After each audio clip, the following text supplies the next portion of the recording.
آپ فیملی کے ساتھ باہر نہیں نکل سکتے عید پہ. شہر کا کلچر اتنا خراب کیسے ہو گیا؟ شہر صاحب ایک فیملی کے ساتھ اپنے گئے سی ویو اور وہاں پہ وہ اپنی بچی کے ساتھ تھے اور وہ وائف بھی تھی ان کی, اور ان کو گھیر لیا گیا اور اس کے بعد کوئی ان کی مدد کے لیے آگے نہیں بڑھا اور ان کو الٹیمیٹلی وہاں سے راہ فراری اختیار کرنی تھی. جب وہ گاڑی میں بیٹھ رہے تھے تو ان کی بچی خوفزدہ تھی اور ان صاحب کی آنکھوں میں آنسو تھے. تو یہ ڈسٹورشن ہے کلچر, یہ میں خیال اس کو صرف ایتھنک لینس سے تو نہیں دیکھا جا سکتا. یہ ہے کیا پاکستان کا جو کلچر ہے وہ تو عرب کلچر ہے بنیادی طور پہ. وہ تو کلچر تو جو ہے وہ تو پنجابی کا ہوگا, وہ پشتون کا ہوگا, وہ بہاری کا ہوگا, بلوچ کا ہوگا. لیکن وہ یہ کہہ رہے ہیں کہ آپ کو جو نا یہ ماننا پڑے گا کہ 1947 میں ہوا تھا بگ بینگ, وہاں سے شروع ہوئی تھی دنیا. اس سے پہلے جو افغانی, ایرانی, تورانی تھے وہ سارے اپنے شناختیں مٹا دیں اور وہ سرنڈر کر دیں ایک بڑے ایک سینٹرلائزڈ سسٹم کے آگے. اب جو تصادم آ رہا ہے, مطلب جو پشتون کراچی میں بیٹھا ہوا ہے, بنیادی طور پہ مسئلہ نہیں ہے کہ وہ اپنا کوئی کلچر لے کے آیا ہے. بنیادی طور پہ مسئلہ یہ ہے کہ وہ کلچر سے پاک صاف ہو گیا. اب جو چیز وہ لے کر آیا وہ رویہ کہاں سے آ رہا ہے؟ پھر وہی بات کہ میں جس طرف جاؤں گا پھر آپ کہیں گے. ابھی مجھے زرار کھورو صاحب ملے تو انہوں نے عیدی امین کا ایک کال سنایا کہ بھائی میں آپ کو فریڈم آف ایکسپریشن گارنٹی تو کرتا ہوں, لیکن فریڈم آف ایکسپریشن کے اظہار کے بعد جو وہ گارنٹی نہیں کرتا. تو آپ کر لیں, تو آپ نے کرنا ہے, ہم سے ہوگا ہم کر لیں گے.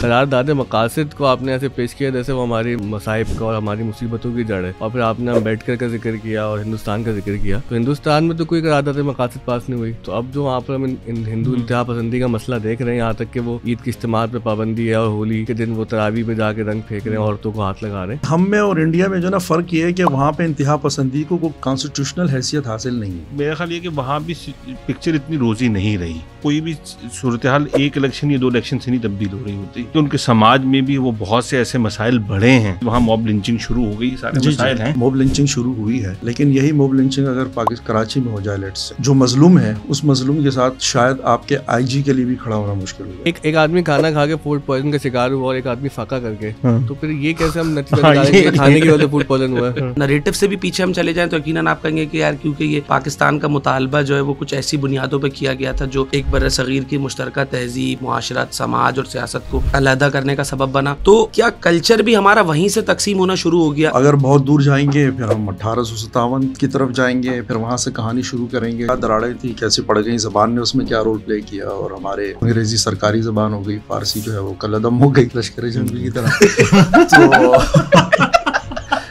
تو آپ نے کیا پیراڈاکس بنایا فارسی اور ہمارے بڑوں میں سے ہیں اقبال, وہ بڑے ظاہر ہے کہ بہت بڑے آرٹسٹوں میں سے ہیں, لیکن جب ہم ان کی معرب اور مفرس شاعری پڑھ رہے ہوتے ہیں جذبات تو گرم ہو جاتے ہیں, گاڑی گرم ہو جاتی ہے, لیکن ایک دوری محسوس ہوتی ہے. لیکن میر انیس کو, مرزا دبیر کو آپ سنتے ہیں یا پڑھتے ہیں تو آپ کو ایسا لگتا ہے کہ وہ کربلا کو کھینچ کے ادھر ہمارے محلے میں لے. میر انیس آپ کو عراق کو یہاں لے آتے ہیں تو آپ اس پہ خوشی کا اظہار کر رہے ہیں, اور اقبال آپ کو یہاں سے عرب لے جاتے ہیں تو آپ اس پہ دکھ کا اظہار کر رہے ہیں. تو یہ ون وے ٹریفک کیوں ہے؟ کیا نصاب میں جو تبدیلیاں آئی یا جو نصاب میں آپ نے ادب پڑھا اس کے بعد آپ نے کہا نہیں یار میں خود بھی لکھ کے دکھاؤں گا؟ چند سینئر لوگ تھے جن لوگوں نے لٹریچر اچھا پڑھا ہوا تھا اور ان کے پاس مجلے, رسالے, جرائد یہ سب کچھ آتے تھے. تو ان کی تحریر کے اندر کبھی آپ کو کسی کے اندر کچھ تھوڑا سا شاہد دہلوی نظر آ رہے ہیں, تو کسی کی تحریر میں تھوڑا سا آپ کو جو ہے وہ رشید احمد صدیقی نظر آ رہے ہیں. ہمارے دیکھتے دیکھتے وہ سارا کچھ دکھنا ختم ہو گیا, بلکہ پورا جو علامہ شبلی نعمانی کا شبستان تھا, اس کے دبستان تھا, اس کے بالکل اس کو جانے دیجیے گا, بہت اچھا تھا.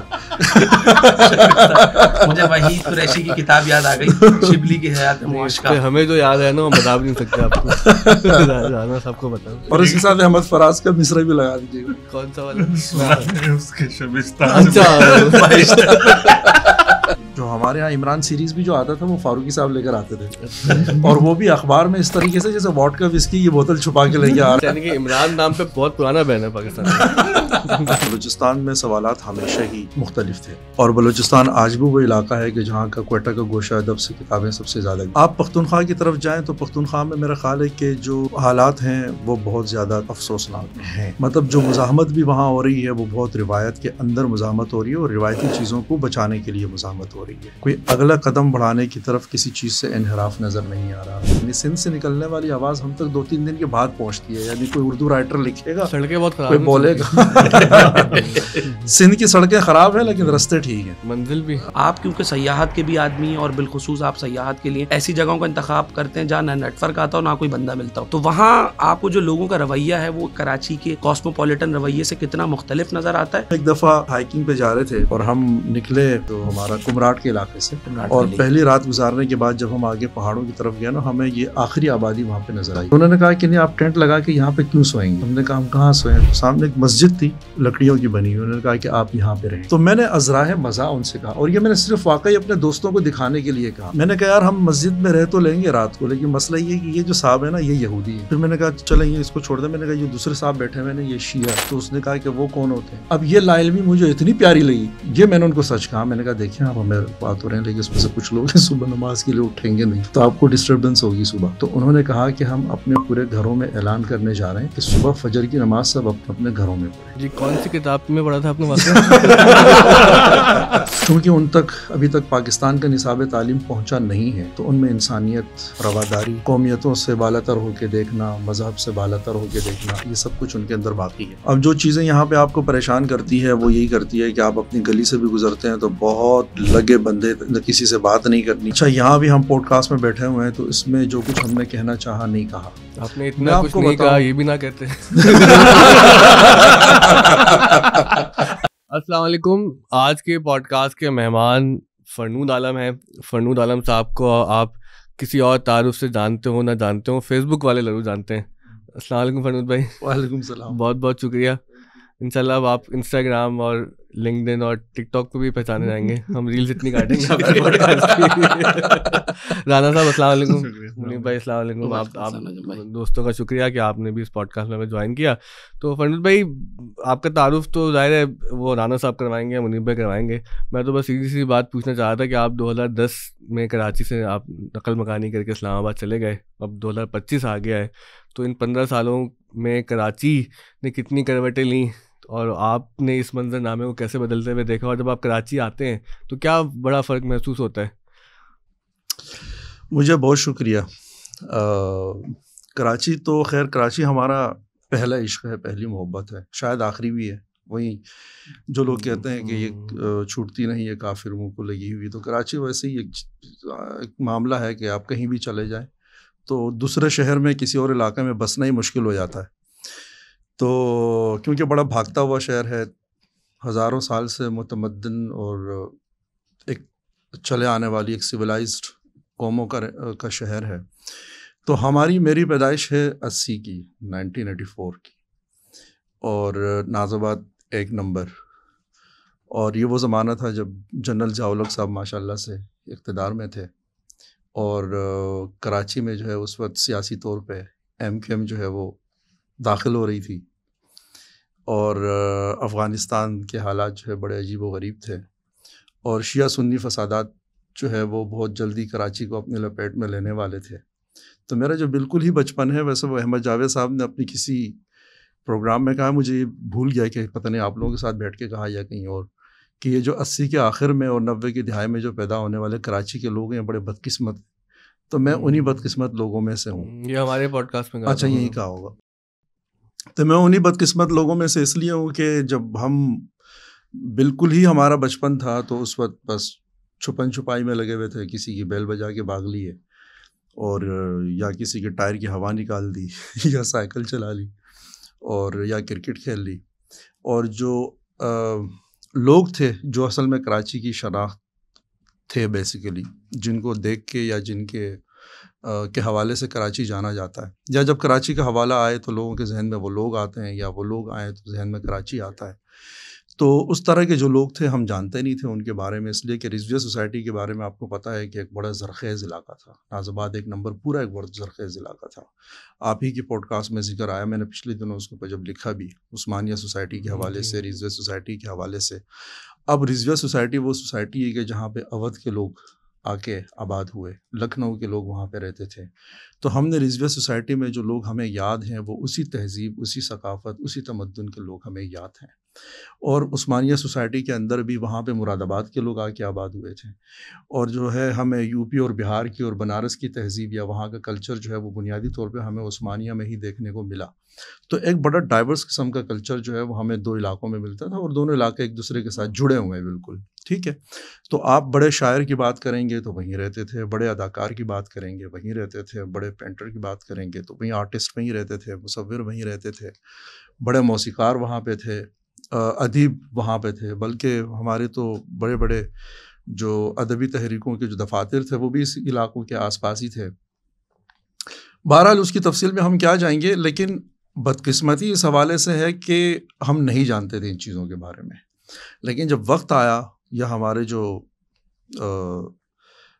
عقل داڑھ نکلی تو تب یا تو لوگ رخصت ہو رہے تھے اپنی تہذیب سمیت, اور یا رخصت ہو چکے تھے. تو پھر ہمیں سننے کو ملتا تھا کہ یار یہاں پہ لوگ رہتے تھے وہ جن کے بارے میں ابھی آپ سے کہہ رہا ہوں نا کہ وہ ایک چلتی پھرتی ایک تہذیب معلوم ہوتے تھے. تو وہ بعد میں ہمیں پتہ چلا کہ وہ فلاں صاحب یہ تھے تو فلاں صاحب یہ تھے, اور یہ جو گھروں کے اندر ایک پورا رکھ رکھاؤ اور نبھاؤ اور وزاداری تھی اور پوری ایک ریت روایت تھی, اس کو یہ کہتے ہیں, وہ یہ چیزیں ہوتی تھی. تو اب دل کے اندر ایک کڑھن پیدا ہو گئی کہ یار اب وہ دیکھنے کو ملے, اب ان لوگوں سے بات کرنے کو ملے, لیکن اب وہ لوگ تھے نہیں. تو اب آف دا اسکول جیسی کھڑکی رہ گئی ہے ہمارے لیے, جہاں سے کہ یہ جو ہے نا کراچی کی ہوا آتی ہے ہم اسلام آبادیوں کو یا دنیا جہان میں جہاں بھی بیٹھے ہوئے اب اس زمانے کے بارے میں یا اس وقتوں کے بارے میں سنتے ہیں.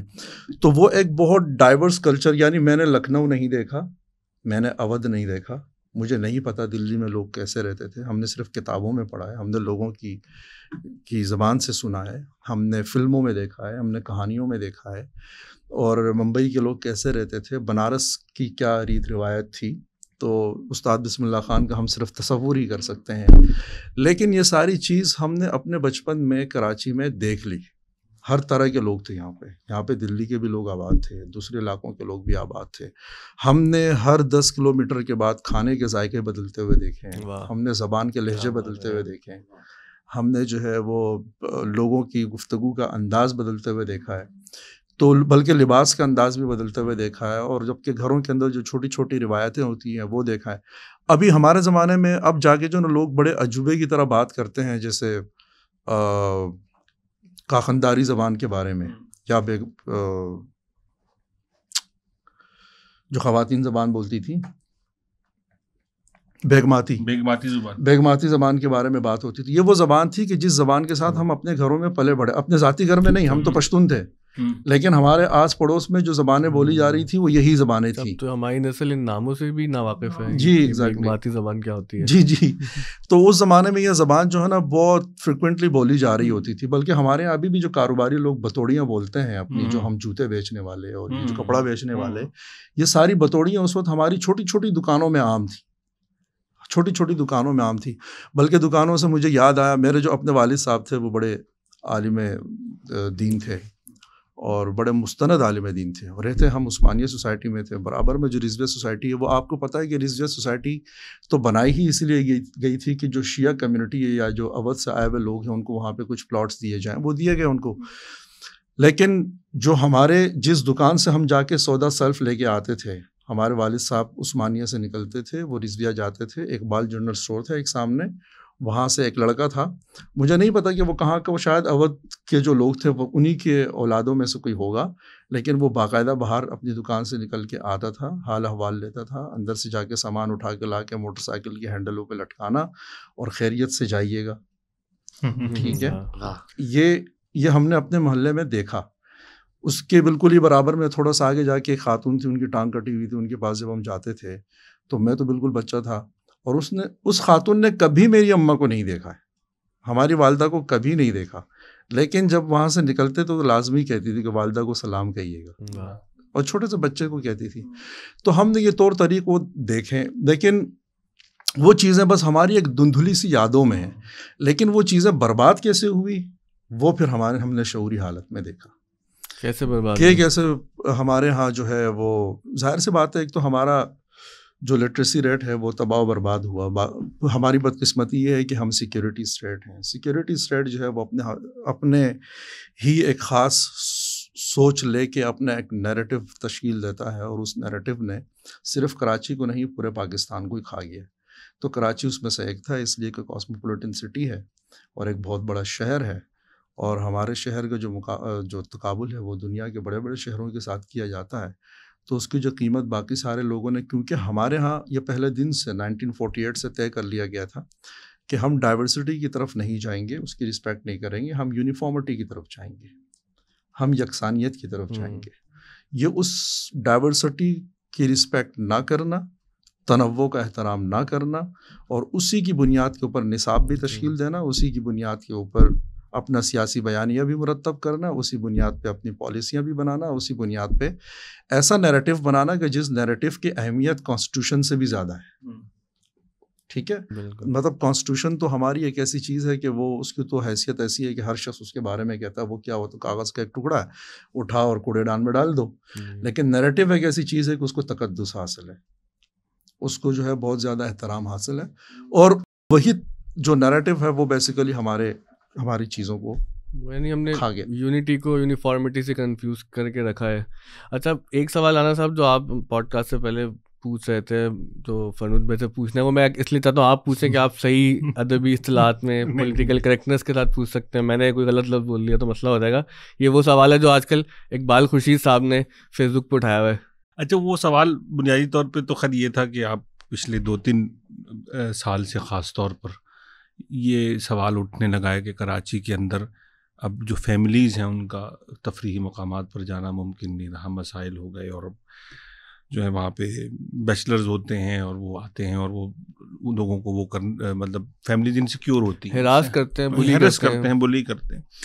اچھا یہ سوال تو خیر اٹھ رہا ہے، لیکن ظاہر اس کے پیچھے جو اصل چیز ہے وہ ڈیموگرافک چینج ہے جو کہ پچھلے 25 سالوں میں کراچی میں بہت تیزی سے آیا.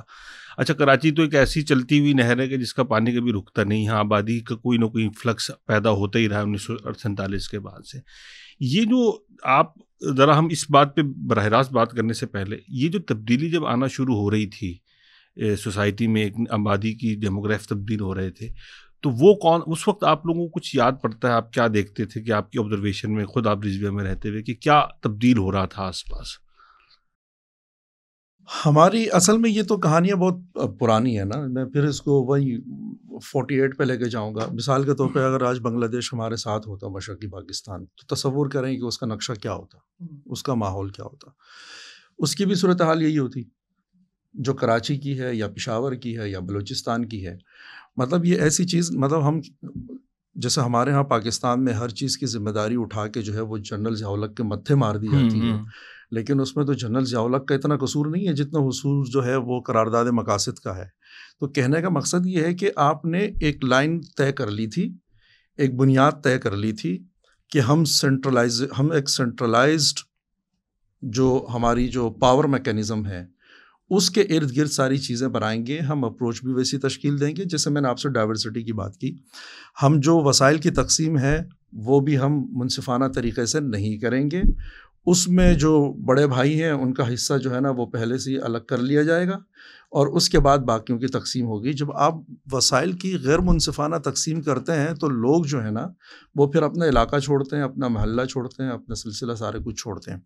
اچھا جو اتنا بڑا فلو آیا کراچی میں، ظاہر ہے کہ آج سے تو لوگ نہیں، یہ تو 47 سے پہلے سے لوگ یہاں پہ آ رہے ہیں. ٹھیک ہے، یہاں آئے، بلکہ ہمارے تو لوگ، تھا لینڈ تو اس زمانے میں تھا نہیں لیکن آسیام کا علاقہ اس کو کہتے تھے، لیکن سارے کے سارے لوگ ہمارے پشتون لاہور بھی جاتے تھے یا راول پنڈی جاتے تھے یا پٹنہ، آگرہ، دلی، اور یا پھر جو ہے نا آپ کے کراچی آیا کرتے تھے. لیکن وہ جو آنا تھا نا وہ بڑا نارمل آنا تھا، کہ ایسی کوئی بہت بڑی قیامت یا آندھی نہیں آئی ہوئی ہے کہ ایک طوفان اور ایک سیلاب بلاخیز چلا آ رہا ہے اور وہ شہر کو جو ہے نا وہ رونتا ہوا چلا جا رہا ہے. ایسا نہیں تھا. لیکن اب جو ہوا وہ یہ ہوا کہ اب پختونخوا کا جو آدمی ہے وہ وسائل کا مارا ہوا ہے، وہ کراچی جا رہا ہے. وسائل کے حوالے سے کراچی کی جو اپنی انڈیجنس کمیونٹی ہے اس کے اپنے کچھ سوالات ہیں، اپنے کچھ شکایتیں ہیں، وہ ان کو چھوڑ کے، مطلب کراچی کے ہمارے سامنے لوگوں نے بے فارم جو ہیں وہ کبھی لاہور کے بنائے، کبھی فیصل آباد کے بنائے، کبھی آپ کے رشتہ داروں میں ہوا ہوگا، ہمارے گھرانوں میں ہوا ہے. یہ کیوں ہو رہا تھا؟ ٹھیک, مطلب کراچی پنجاب کی مناتے ہیں, ظاہر سی بات ہے. تو یہ جو آج کے حالات ہیں اس کی طرف تو آتے ہیں یہ تہذیبی اور ثقافتی معاملے پہ, لیکن یہ جو رونا دھونا ہے کہ کراچی کے آدمی کا پشتونوں سے شکایت ہو گئی ہے, پشتونوں کی جو ہے نا وہ کراچی والوں کی سندھی سے ہو گئی ہے, سندھی جو ہے وہ بیزار ہوا ہوا ہے اردو اسپیکنگ کلاس سے, پھر بلوچستان پنجاب سے ناراض ہے, پنجاب اب بلوچستان سے ناراض ہو گیا, اب تو خیر سب سے ہی ناراض ہو گیا ہے اور سارے پنجاب سے ناراض ہو گیا. تو ایک عجیب و غریب قسم کی صورتحال ہو گئی ہے. تو کہنے کا مقصد یہ ہے کہ کوئی اچانک سے تو نہیں ہوا, اس کی بنیاد ابھی کوئی 2010 میں نہیں پڑی تھی. میرا اپنا خیال ہے کہ 1948 میں پڑ گئی تھی, اور ہمارے رویے سے اس کا پتہ چل رہا تھا. وہاں پہ ہمارے بابا صاحب امبیڈکر کو جب آئین سازی کا کام حوالے کیا گیا ہندوستان میں, بھارت میں, اور نصاب تعلیم کا کام جب مولانا آزاد صاحب کے حوالے کیا گیا, تو وہاں سے آپ کی اپروچ کا پتہ چل گیا تھا کہ آپ بھارت کو کس طرف لے جانا چاہتے ہیں, آپ کس طریقے کی انڈیا کی بنیاد رکھنا چاہتے ہیں. ایک سیکنڈ, اور یہاں پہ جب ہم جس زمانے میں وہ لوگ کانسٹیٹیوشن مرتب کر رہے تھے, اس زمانے میں ہم یہاں پہ بیانیے مرتب کر رہے تھے پارلیمنٹ سے بالکل باہر بیٹھ کے, تو وہاں سے ہمارے قبلے کا پتہ چل رہا تھا کہ ہم کہاں جائیں گے. تو یہ بنیادی طور پہ اس کا ایک لازمی نتیجہ تھا جو کہ نکل آیا. آگے پھر اس کے راستے میں آ جاتا ہے 80 میں اور 70 میں آپ کا افغان جہاد, بہت بڑی تعداد میں مہاجر آئے. وہ مہاجر پاکستان کے بہت سارے علاقوں میں گئے اور کراچی میں وہ بے تحاشا آئے. یہاں پہ ان لوگوں کی رشتہ داریاں ہو گئیں, ان کی پشاور میں بھی رشتہ داریاں ہو گئیں.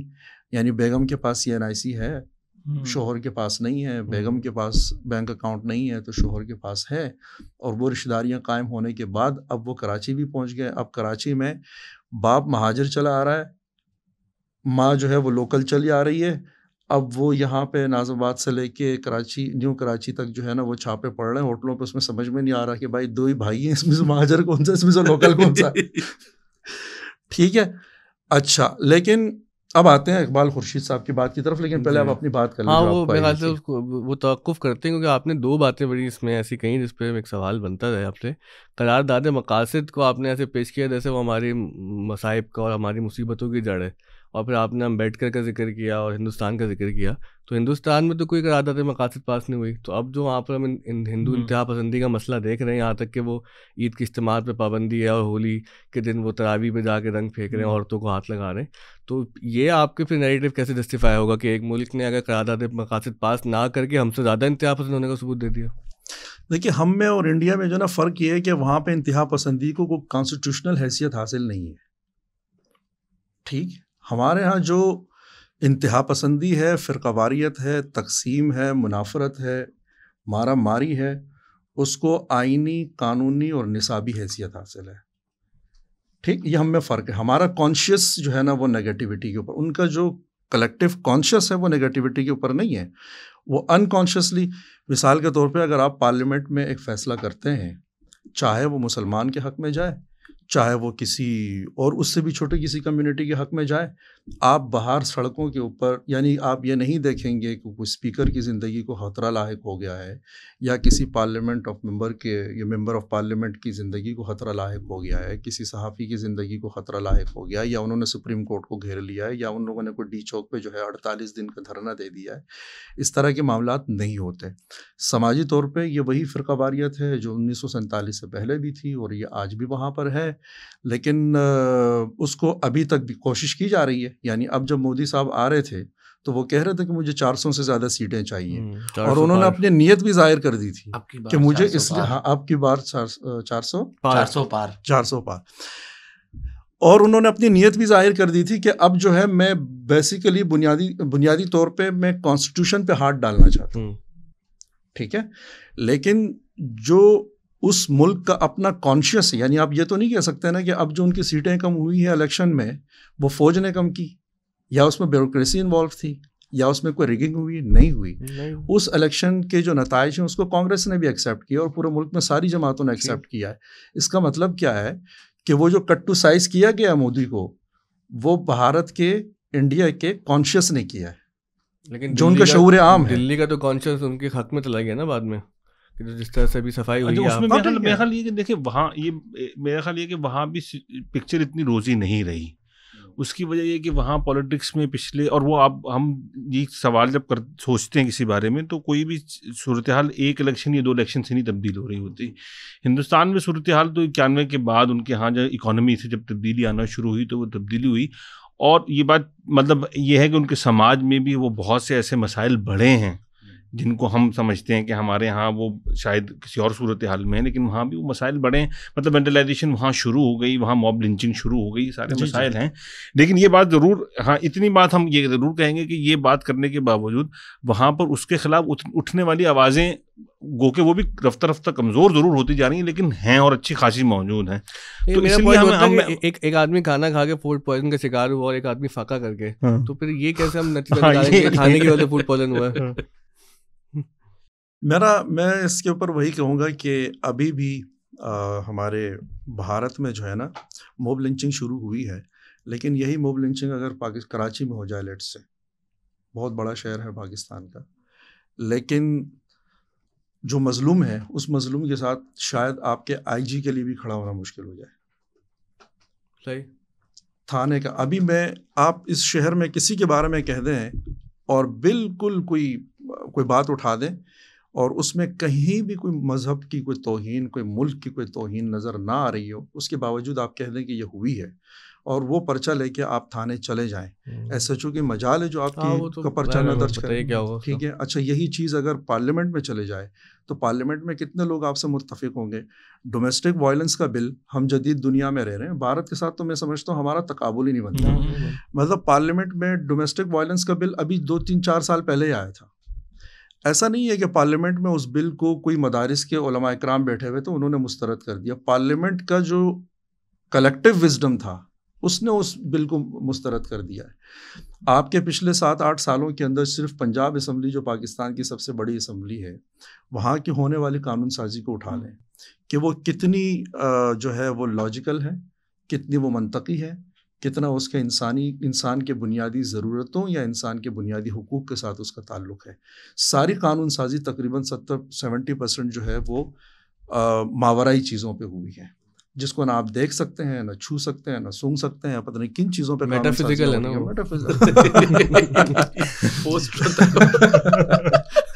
تو کہنے کا مقصد یہ ہے کہ ہمارے ہاں جو مسئلہ ہے نا وہ صرف یہ نہیں ہے کہ ہمارے ہاں جو قانون ہے وہ غلط بن رہا ہے، بلکہ اس قانون کے ساتھ پورا کا پورا جو آپ کا شعور عام ہے وہ اس سے اتفاق بھی کرتا ہے، اور وہ یہی کہتا ہے کہ یہی قانون سازی ہونی چاہیے، یہی آئین سازی ہونی چاہیے. اور یہ بڑی محنت سے ہوا ہے اور اس کے اوپر بڑی انویسٹمنٹ ہوئی ہے. یہ کوئی ایسی ہوا میں نہیں ہو گیا کہ کوئی ہمارے پاس پیسے کم ہو گئے تھے تو لوگوں کا دماغ خراب ہو گیا، ایسا نہیں تھا. چلے آپ کو پوائنٹ آیا وہ اقبال خورشید صاحب والے سوال کی طرف چلتے نا واپس. مطلب وہ ظاہر ہے وہ اسی ڈیموگرافک تبدیلی سے جڑا ہوا ہے.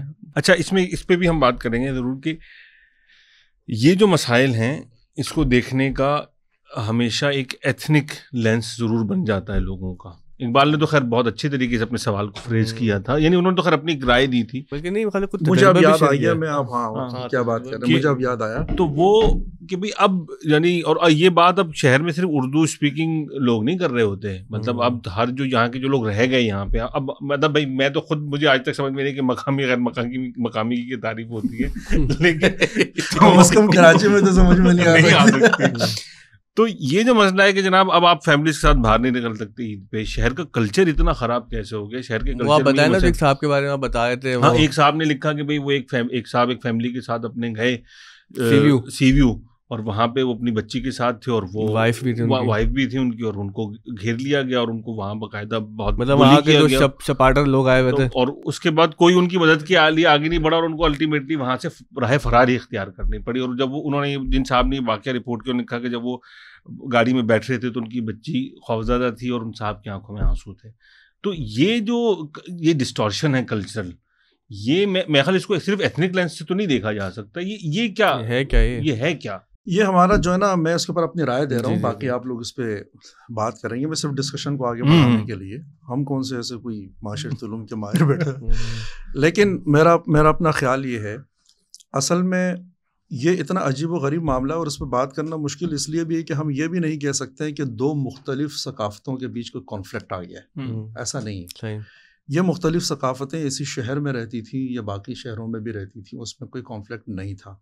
جو کانفلکٹ آیا ہے وہ آیا ہی اس لیے کہ ہماری جو اپروچ ہے عام، وہ پھر آپ کہیں گے کہ یہ ایک ہی طرف لے جاتا ہے الزام کہ ہمارے ہاں جو ہے نا بہت ساری چیزوں کو جو بگاڑا گیا نا، اس میں ایک بگاڑ یہ ہے کہ ہماری جو ثقافتیں ہیں اس کا خاتمہ کیا گیا ہے، اس کو سوچ سمجھ کے ختم کیا گیا ہے، اور اس کو ختم بھی اس لیے کیا گیا ہے کہ بہرحال ہمارے ہاں جو ثقافتیں ہیں نا اس کے اندر کو ایگزسٹنس اور ہارمنی ہے جی. اور ہوتی ہے، مطلب کلچر کے اندر یہ چیز ہوتا ہے، اور اس لیے بھی ہوتا ہے کہ آپ کے اگر آپ ثقافت کے پلیٹ فارم پہ کھڑے ہو کے معاملات کرتے ہیں تو آپ کی پکچر جو ہے بہت براڈر ہو جاتی ہے، وہ تمام مذاہب کو اپنے اندر سمیٹ لیتی ہے، تمام زبانوں کو اپنے اندر لے لیتی ہے، اور تمام جو جتنی بھی روایتیں ہوتی ہیں اس کے لیے گنجائش پیدا کرتی ہے، اور اس میں کوئی ثقافت چھوٹی اور کوئی ثقافت بڑی، کوئی برادری چھوٹی اور کوئی برادری بڑی نہیں ہوتی، ایک سیٹ ڈیکورم ہوتا ہے، اور اس میں آپ اختلاف کر سکتے ہیں کہ یار یہ جو جس بنیاد کے اوپر آپ فیصلے دے رہے ہیں آپ کی یہ بنیادیں غلط ہیں، لیکن چونکہ وہ بہت مقدس چیز نہیں ہوتی ہے اس لیے آپ اس سے اختلاف بھی کر سکتے ہیں۔ اب جو مثال کے طور پہ چیزیں دیکھنے میں آ رہی ہیں کراچی میں، اس میں دونوں ہی مسئلے، ہمارے ہاں کہا جاتا ہے کہ کراچی میں پارسیوں نے کراچی کی تہذیب کی بنیاد رکھی، کہاں ہے؟ پارسی کا نہیں ہے، پارسی نہیں ہے تو تہذیب تو خیر یہ ہو سکتا تھا کہ پارسی نہ ہوتے اور تہذیب ہوتی، لیکن وہ بھی تو نہیں ہے، وہ کلچر بھی نہیں ہے، جس کے بھی ہم تھوڑی دیر پہلے ذکر کر رہے تھے۔ میں تو 84 سے لے کے 84 کی بھی نہیں بلکہ مجھے تو 92 میں چیزیں دکھنا شروع ہوں گی، تو میں نے 95 تک کی زیادہ سے زیادہ بات کی، لیکن اس سے پہلے بھی تو بہت زیادہ خوبصورت ہوتا ہوگا، مطلب جو کراچی میں نے آپ سے ہم ذکر کر رہے ہیں اس سے کہیں زیادہ خوبصورت تو لیاری تھا، بالکل ٹھیک ہے، آپ صرف لیاری کو اٹھا کے دیکھ لیں تو میرا خیال ہے کہ پاکستان کی بڑی بڑی ثقافتیں یا بڑی بڑی تہذیبیں اور بڑی بڑی روایتیں جو ہے وہ ماند پڑ جائیں گی لیاری کے آگے، بلکہ لیاری کا میں نے نام لیا تو میرا خیال ہے کہ ایک پروگرام آپ کو لیاری میں بھی کرنا ہے، ضرور ٹھیک ہے نا۔ تو وہ ثقافت ختم ہو گیا، اب جو تصادم آ رہا ہے، مطلب جو پشتون کراچی میں بیٹھا ہوا ہے، بنیادی طور پہ مسئلہ نہیں ہے کہ وہ اپنا کوئی کلچر لے کے آیا ہے، بنیادی طور پہ مسئلہ یہ ہے کہ وہ کلچر سے پاک صاف ہو گیا ہے، اب جو چیز وہ لے کر آیا وہ رویہ ہے، ٹھیک ہے، وہ رویہ ہے، اب وہ رویہ کہاں سے آ رہا ہے؟ پھر وہی بات کہ میں جس طرف جاؤں گا پھر آپ کہیں گے وہ ثقافت نہیں ہے۔ ابھی مجھے زرار کھرو صاحب ملے تو انہوں نے ایدی امین کا ایک کال سنایا کہ بھائی میں آپ کو فریڈم آف ایکسپریشن گارنٹی تو کرتا ہوں، لیکن اس فریڈم آف ایکسپریشن کے اظہار کے بعد جو وہ گارنٹی نہیں کرتا، تو آپ کر لیں تو آپ نے کرنا ہے، جو ہم سے ہوگا ہم کر لیں گے۔ بالکل ٹھیک ہے۔ اچھا، ہم باقی چھوٹے چھوٹے علاقوں کی بات نہیں کرتے، ہم پنجاب کی بات کر لیتے، ٹھیک ہے۔ پنجاب میں آپ مجھے پنجابی زبان دکھا سکتے ہیں؟ نہیں دکھا سکتے۔ اچھا، وہاں تو پنجاب یہ ہو گیا نا کہ وہ ایک کانشیس ہو گیا کہ اردو بولیں گے تو آپ پنجابی سے بہتر ہیں، اور انگریزی بولیں گے تو اردو سے بہتر ہے۔ تو میں تو نئے بچوں کو دیکھتا ہوں، جین زی کو، کہ وہ کوشش کر کے ہم سے اردو بولتے ہیں، اور اگر نہیں بھی آتی نا تب بھی وہ اپنے آپ کو ذرا انفارچونیٹلی مہذب دکھانے کے لیے اردو بولنے کی کوشش کرتے ہیں۔ بالکل، یہ آپ ہماری اسی بدقسمتی کی طرف اشارہ کر رہے ہیں بنیادی طور پہ، جو پری پارٹیشن شروع ہوئی اور پارٹیشن کے بعد پھر ہم اس کے اوپر اور زیادہ مطمئن ہو گئے، ٹھیک ہے۔ اس پورے علاقے میں تہذیب، کلچر، ثقافت، کوئی موسیقی پہ آرٹ، کوئی بھی ایسا نہیں شاید نظر آئے گا آپ کہیں کہ یہ پنجاب کا نمائندہ کوئی کلچر ہے۔ افغانستان تباہ و برباد ہو گیا اور افغانستان سے کلاسیکی موسیقی غائب نہیں ہوئی۔ ہمارا علاقہ جو ہے یہاں کوئی جنگ اس طرح سے نہیں تھی کہ کوئی امریکہ آیا وہ ڈائریکٹ جو ہے وہ پختونخوا کے اوپر قابض ہوا ہے، لیکن وہاں پہ موسیقی نے ترقی نہیں کی، باوجود اس کے کہ حکومت بھی تھی، صوبائی اسمبلی بھی تھی، کلچر سینٹر بھی تھا، پارلیمنٹ بھی تھی، تعلیم چل رہی تھی، منسٹری بھی تھی، پورا باقاعدہ ایک ملک چل رہا ہے، لیکن افغانستان میں سب کچھ تباہ و برباد ہو گیا ہے۔ ہر شخص اپنا ہارمونیم بانسری اٹھا کے وہ افغانستان سے شفٹ ہو چکا ہے، لیکن کلاسیکی موسیقی آپ مجھے کہیں گے میں آپ کو اٹھا کے دکھا دوں گا، وہ لوگ اب بھی موجود ہیں کہ وہ اپنی موسیقی کے اندر کتنی خدمت کر رہے ہیں۔ ریاست نہیں ہے اس کی، کیا مالیاتی ادارے نہیں ہیں، اس کی ریزسٹنس شو کی اس سوسائٹی نے، ہماری سوسائٹی شو نہیں کر سکی، نہیں اس لیے کر سکی کہ افغانستان میں کوئی ریاستی ایجنڈا نہیں رہا ہے ثقافتوں کے خلاف کوئی یلغار کرنے کا۔ پاکستان میں یہ ریاستی ایجنڈا رہا ہے کہ اس کا خاتمہ اس لیے کرنا ہے، جیسے ہمارے یہاں پاکستان میں یہ سمجھا جاتا ہے نا جیسے موسیقی جو حرام ہے یہ کوئی مذہبی مسئلہ ہے۔ یہ مذہبی مسئلہ نہیں ہے، سیاسی مسئلہ ہے۔ موسیقی جو ہے یہ ہارمنی ہے، کوئی ایگزسٹنس ہے۔ تو پاکستان میں کوئی بھی ایسی شخصیت کہ جس کے اوپر باقی لوگ آ کے اکٹھے ہو سکتے ہیں نوابزادہ رسول اللہ خان کی طرح، اس کی کوئی اس کی ڈسکریجمنٹ ہے، مطلب اس کی حوصلہ افزائی ہو جائے، یہ نہیں ہو سکتا۔ کوئی ایسا پلیٹ فارم جو 3 مختلف طبقات کو اکٹھا کر سکتا ہو، اس پلیٹ فارم کی پاکستان میں کوئی ویلیو نہیں ہے۔ یا آپ نے رمضان ٹرانسمیشنز میں دیکھ لیا ہزاروں مرتبہ آپ کے کیا ڈرامے ہو رہے ہوتے ہیں پورے رمضان کے مہینے میں.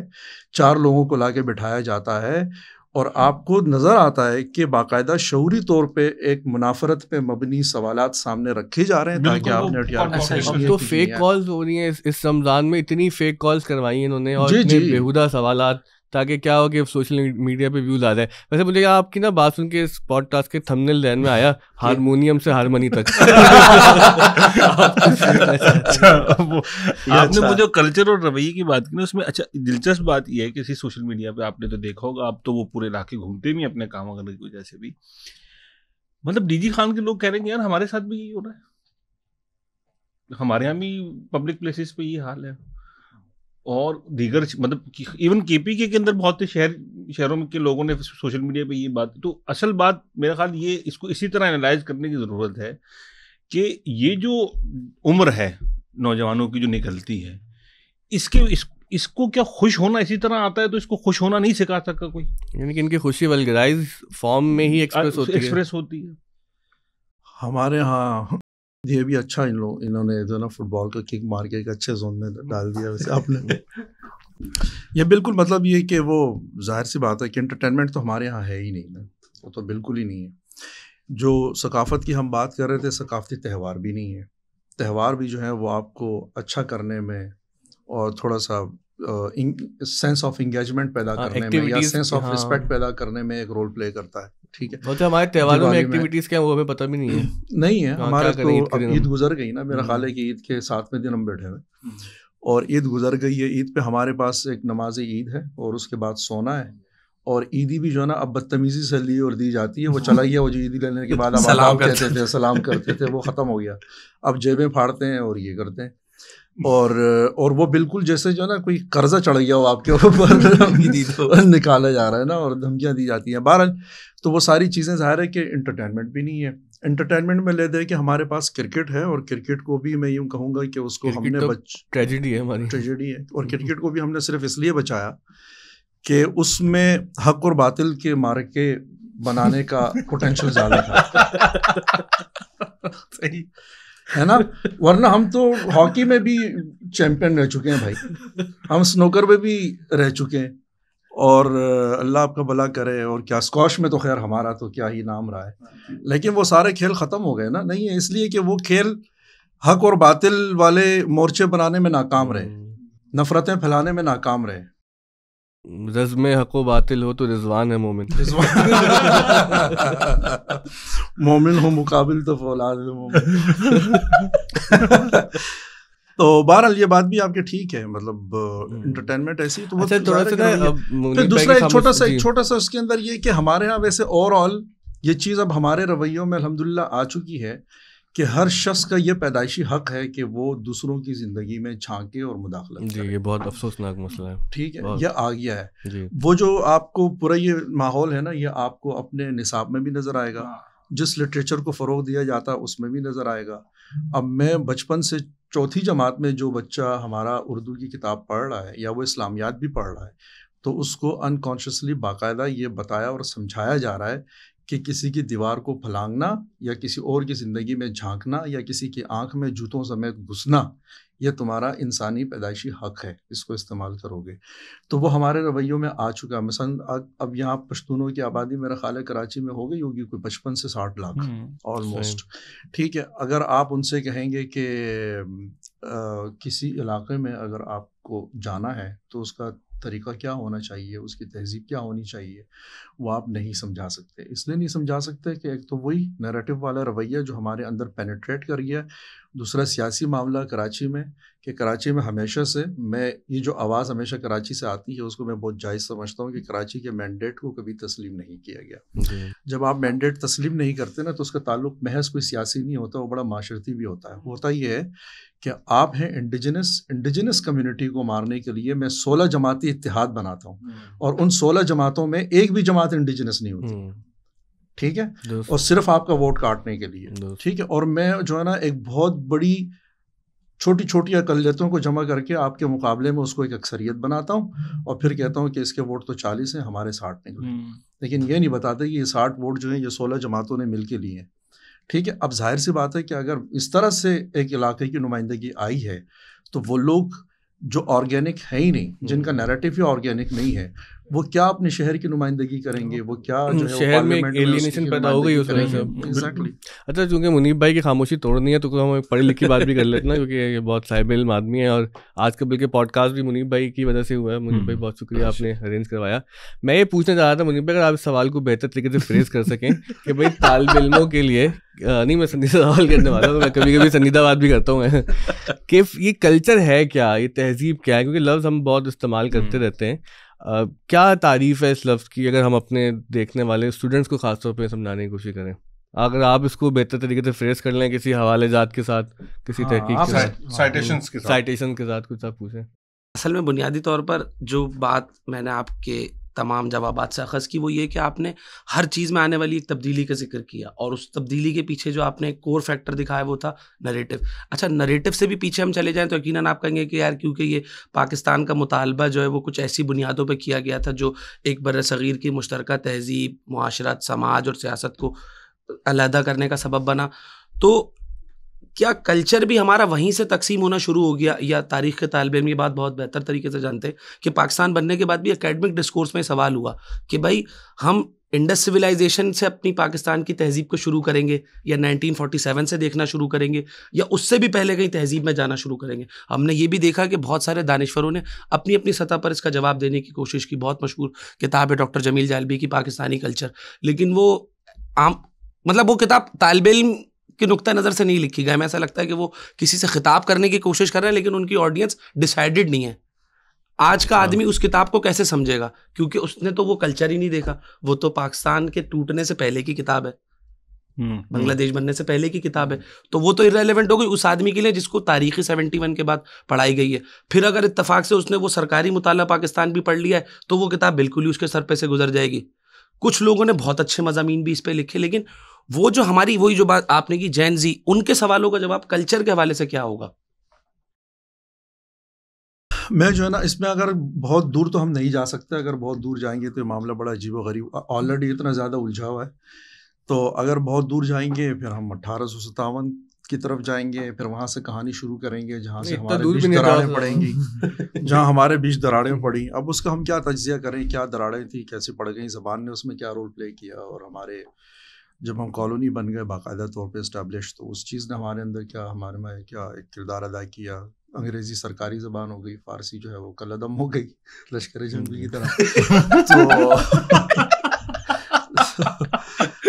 آپ نے کیا پیراڈاکس بنایا, فارسی اور زبان. تو یہ سارے سلسلے پھر آگے 2 جنگیں آ جاتی ہیں عالمی, تو خیر وہ ساری. لیکن پاکستان میں جو نا, پاکستان میں جو ہمارے ساتھ پرابلم آئی, ہم تو آ گئے نا اس طرف, وہ لوگ ابھی بھی وہیں ہیں. آپ دیکھتے ہیں کہ بھارت میں ایک ایک ریاست کے اندر 4 قومی زبانیں ہیں. صحت 3 یا 4 لینگویج پالیسی جو ان کیا ہے, ٹھیک ہے. ریاستیں جو ہیں وہ با اختیار ہیں, ٹھیک ہے. فیڈریشن پہ سب کا بلیو ہے, چاہے آپ کا نقطہ نظر کچھ بھی ہو, چاہے میرا عقیدہ کچھ ہو, لیکن ایک فیڈریشن ہے, ٹھیک ہے. تعلیم سے لے کے باقی ساری اپنے رائلٹی کے اندر آپ خود مختار ہیں. آپ عالمی مالیاتی اداروں کے ساتھ اپنے معاملات بھی چلا رہے ہیں. تو اس کا نتیجہ آپ دیکھ رہے ہیں کہ آپ تھوڑا سا 30 کلومیٹر اس طرف آ جائیں پنجاب میں, اور تھوڑا سا 30 کلومیٹر وہاں چلے جائیں پنجاب میں. پنجابی موسیقی اس وقت پورے بھارت میں راج کر رہی ہے, ٹھیک ہے. انڈسٹری اس کی چھائی ہوئی ہے, وہاں سے اداکار بھی آ رہے ہیں, وہاں سے فنکار بھی آ رہے ہیں, وہاں سے لکھنے والے بھی آ رہے ہیں, بولنے والے بھی آ رہے ہیں. سیاست کے اندر ان کا بہت بڑا عمل دخل ہے. یہاں کے پنجاب میں جب آپ آتے ہیں تو وہاں پہ آپ کو نظر آتا ہے کہ پورا ایک سینٹرلائزڈ میکینزم ہے جو کہ لاگو کیا گیا ہے, اور سارا کا سارا پاکستان اس کو جواب دہ ہے. کیونکہ پاکستان کا تو کوئی کلچر ہے نہیں نا, جیسے کہ بھارت نے یہ تسلیم کیا کہ ہمارا کوئی کلچر نہیں, کلچر تو یہاں پہ بسنے والی قوموں کا ہے. اور اس کو ایکسیپٹنس دینی ہے, اس کو رسپیکٹ دینا ہے, جس کے نتیجے میں جو کلچر نکلے گا وہ بھارت کا کلچر ہے بیسیکلی, ٹھیک ہے. نوروز کو آج یونیسکو نے ایک گلوبل تہوار کے طور پہ قبول کر لیا ہے, ٹھیک ہے. لیکن نوروز کے جو ہے وہ وہم و گمان میں بھی نہیں تھا کہ ایک دن میرے ساتھ ایسا ہو جائے گا. اور نوروز جو ہے وہ بس وہ مختلف تہذیبوں سے گزرتا ہوا چلا آ رہا ہے, اور اس میں ہر قوم جو ہے وہ اپنا اپنا ایڈیشنز اس کے اندر دیے جا رہے ہیں. ایک دن آیا کہ اس میں ایڈیشنز اتنے زیادہ ہو گئے, رنگ اتنے زیادہ ہو گئے کہ وہ ایک گلوبل تہوار بن ہی گیا, اس کو قرار دے دیا گیا. ٹھیک ہے نا. اب اس کو میں کہہ سکتا ہوں کہ نوروز میرا بھی ہے, آپ کہہ سکتے ہیں نوروز میرا بھی ہے. ایرانی تو خیر ان کے تو کاپی رائٹس ہیں اس کے اوپر, باقی جو ہے وہ نیو یارک میں بیٹھے ہوئے, پورا سینٹرل ایشیا اس کے اوپر اپنے حقوق رکھتا ہے. ٹھیک ہے, ہمارے جو پاکستان ہے اس نے یہ کہا کہ نہیں کلچر تو صرف پاکستان کا ہے, اور پاکستان کا جو کلچر ہے وہ تو عرب کلچر ہے بنیادی طور پہ. وہ تو کلچر تو جو ہے وہ تو پنجابی کا ہوگا, وہ پشتون کا ہوگا, وہ بہاری کا ہوگا, وہ بلوچ کا ہوگا.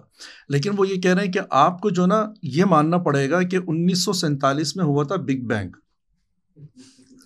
وہاں سے شروع ہوئی تھی دنیا. ٹیزر مل جائے گا. اس سے پہلے جو افغانی, ایرانی, تورانی تھے وہ سارے اپنے شناختیں مٹا دیں اور وہ سرنڈر کر دیں ایک بڑے ایک سینٹرلائز سسٹم کے آگے. اور ایک پاکستان کی جو ایک بڑی شناخت ہے, مثال کے طور پہ اگر آپ مذہب کے دائرے میں گھومیں گے تو آپ کو سنی اسلام کے آگے سرنڈر کرنا ہے. ٹھیک ہے, جو مکالمہ بین المذاہب کی بھی ہم بات کرتے ہیں اس میں ہم کوئی برڈن تھوڑی شیئر کر رہے ہوتے ہیں, اس میں تو ہم باقی 3 فرقوں کو یہ کہہ رہے ہوتے ہیں کہ اگر آپ چاہتے ہیں کہ ملک میں امن و امان ہو تو آپ اپنی چند چیزوں سے آپ دستبردار ہو جاؤ, اس لیے کہ ہماری دل آزاری ہوتی.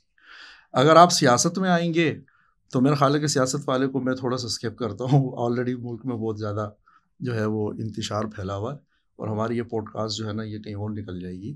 لیکن وہاں پر بھی آپ کو جو ہے نا اسٹیٹ اشرافیہ کے آگے اپنے تمام سیاسی خیالات کو سرنڈر کرنا ہوگا. آپ اپنی سیاسی نیریٹو کے اندر, اپنے کسی معاشرتی بیانیے کے اندر کوئی نئی بات نہیں کہہ سکتے. آپ جین زی کی بات کر رہے ہیں, بھائی ہم ایکس میں پھنسے ہوئے, ایکس میں بھی نہیں پھنسے ہوئے, ہم اس سے بھی بہت پیچھے ہیں.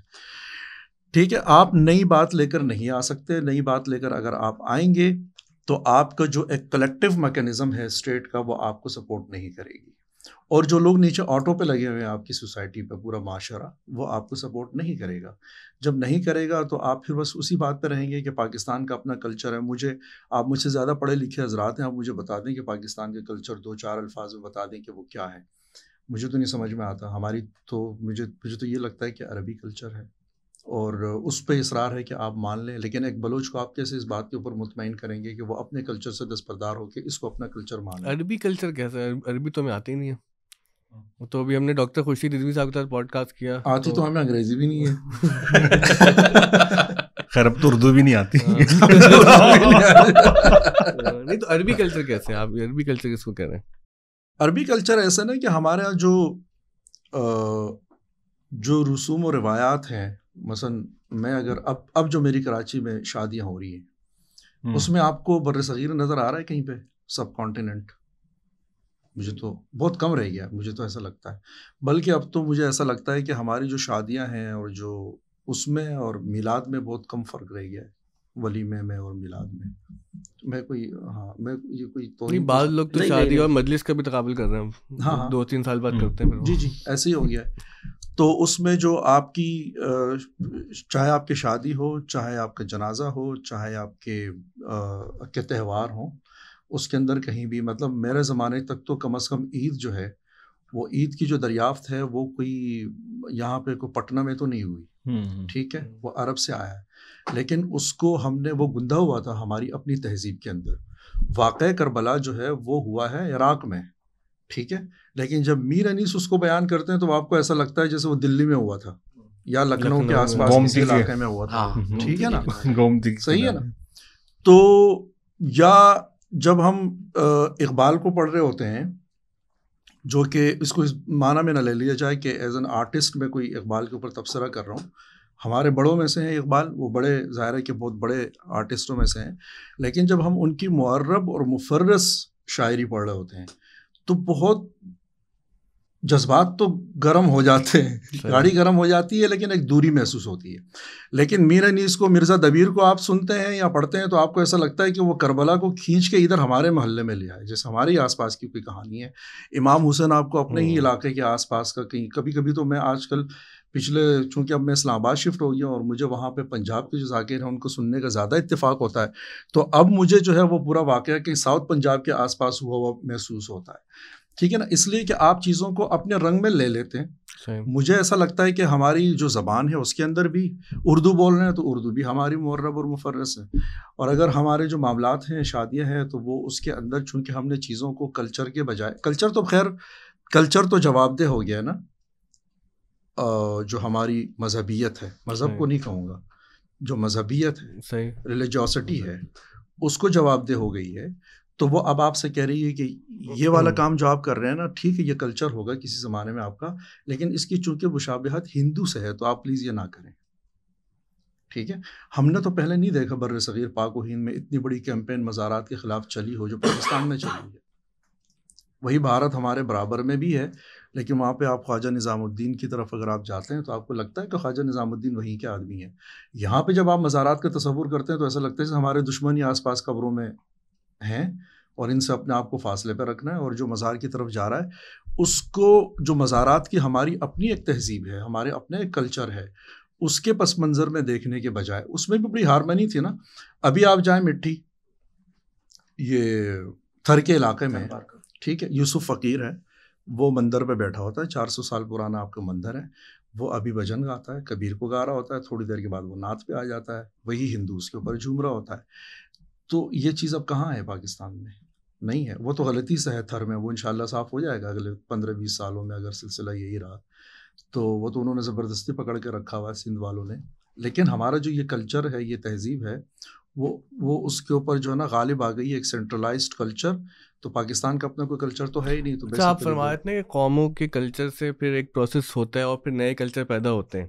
تو اگر ہمارے کلچر کے اندر عرب کلچر نے اپنی جگہ بنا لی ہے تو اس میں کیا ہے؟ مثلاً ہے کہ اگر آپ میر انیس آپ کو عراق کو یہاں لے آتے ہیں تو آپ اس پہ خوشی کا اظہار کر رہے ہیں، اور اقبال آپ کو یہاں سے عرب لے جاتے ہیں تو آپ اس پہ دکھ کا اظہار کر رہے ہیں. تو یہ ون وے ٹریفک کیوں ہے؟ میں اس پہ دکھ کا اظہار نہیں کر رہا ہوں. اچھی بات ہے کہ اگر ہمیں اقبال کے تھرو جو ہے وہ عرب کی فلائٹ مل جاتی ہے تو خوبصورت بات ہے.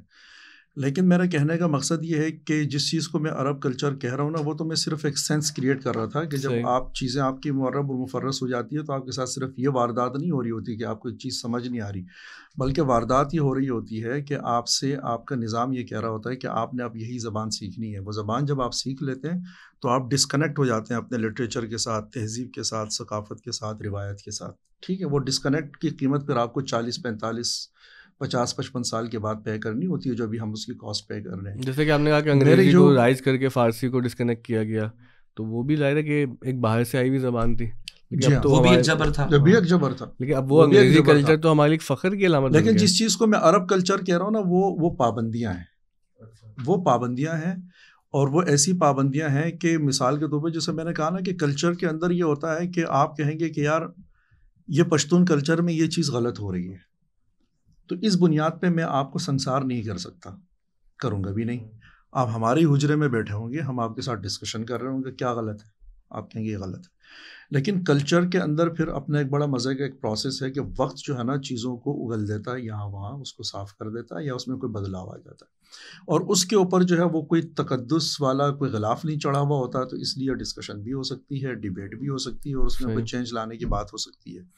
عرب کلچر جو ہے نا وہ بنیادی طور پہ میں کہنا نہیں چاہتا تھا، لیکن بیسیکلی وہ مذہبیت کا ایک کلچر ہے پاکستان میں جس کو ہم پر لاگو کیا گیا ہے. وہ ہماری سیاست سے لے کے ہماری معاشرت تک اور ہمارے لٹریچر میں ہر جگہ لا کے اس کو لاگو کیا، اور ہماری زبان میں بھی، ہمارے اصطلاحات میں بھی، ہمارے جارگنز کے اندر بھی وہ لاگو کیا گیا.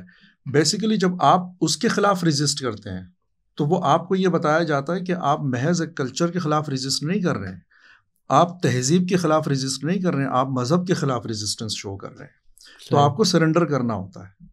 ٹھیک ہے، اردو میں جو ہمارے ساتھ پرابلم ہوئی وہ یہی ہوئی نا کہ اردو میں تو باقاعدہ خیر سرمایہ کاری کر کے الفاظ نکالے گئے، الفاظ ڈالے گئے، اس کو ایک تہذیبی رنگ رکھنے کے بجائے اس کا ایک مذہبی شکل نکالی گئی اور اس کو ایک تقدس کا جامہ پہنایا گیا.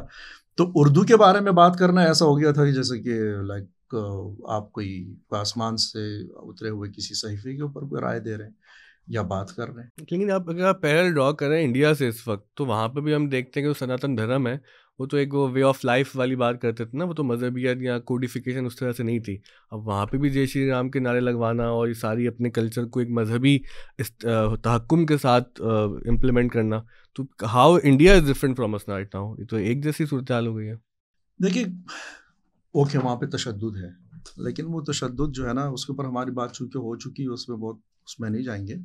لیکن یہ جو جبر والا ایلیمنٹ ہے بہرحال ان کی اپنی ہی ثقافت کے اندر ہی. اپنی ہی تہذیب کے اندر ہی.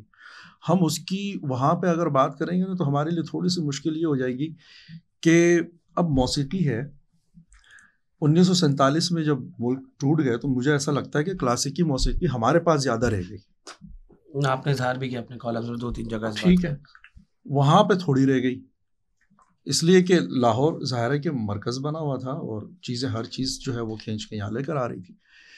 لیکن ہوتے ہوتے پاکستان سے کلاسیکی موسیقی غائب ہو گئی اور موسیقی سے وابستہ, کلاسک سے ہو یا سیمی کلاسک سے ہو, جو اس سے وابستہ ہے وہ بھیک مانگنے پہ مجبور ہے.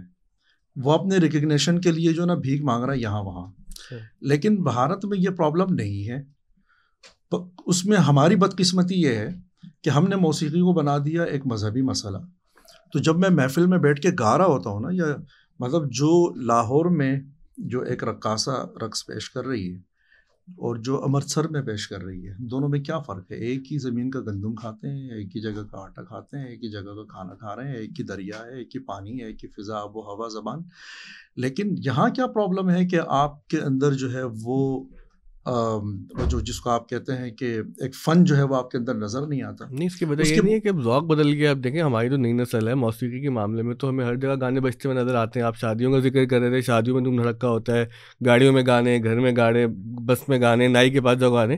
لیکن کیا یہ وجہ نہیں تھی کہ ذوق بدل گیا, کہ وہ جو کلاسیکی موسیقی تھی اس سے نئی نسل کو ذوق و شغف نہیں رہا, وہ جو پاپ میوزک کی طرف آئے, پاپ میوزک نے اپنا سفر پورا کیا تو وہ ریپ کلچر پیدا ہو گیا. تو یہاں تو حرام و حلال والا مسئلہ نہیں ہے. ہاں, میرا خیال ہے دھوم دھڑکے سے میں اتفاق کر سکتا ہوں کہ وہ ہو رہا ہے, موسیقی نہیں. میں تو یہ سوچ رہا تھا کہ اب اگر کوئی موجودہ عرب کلچر دیکھے گا تو وہ تو بہت اچھا خاصا وہ آ گیا. بلکہ ہم نے دیکھا شادی کے معاملے تو اچھے اچھے مذہبی گھر کے لوگوں میں دھوم دھڑکا ہو رہا ہوتا ہے اور وہ کہتے ہیں چلو ٹھیک ہے ایک ہفتے کے لیے جائز ہے, پھر بعد میں ہم اس پہ. اس میں ایک میرا خیال ایک چیز جو ہمیں اس میں سوچنی چاہیے اور بار بار کہ واقعتاً ایک چیز بہرحال ہے ہمارے, مطلب ہم تعلیم جس تعلیمی نظام سے ہم گزر کر آتے ہیں اس میں کچھ شہری کا تصور ہمارے ذہن میں نہیں بلڈ ہوتا.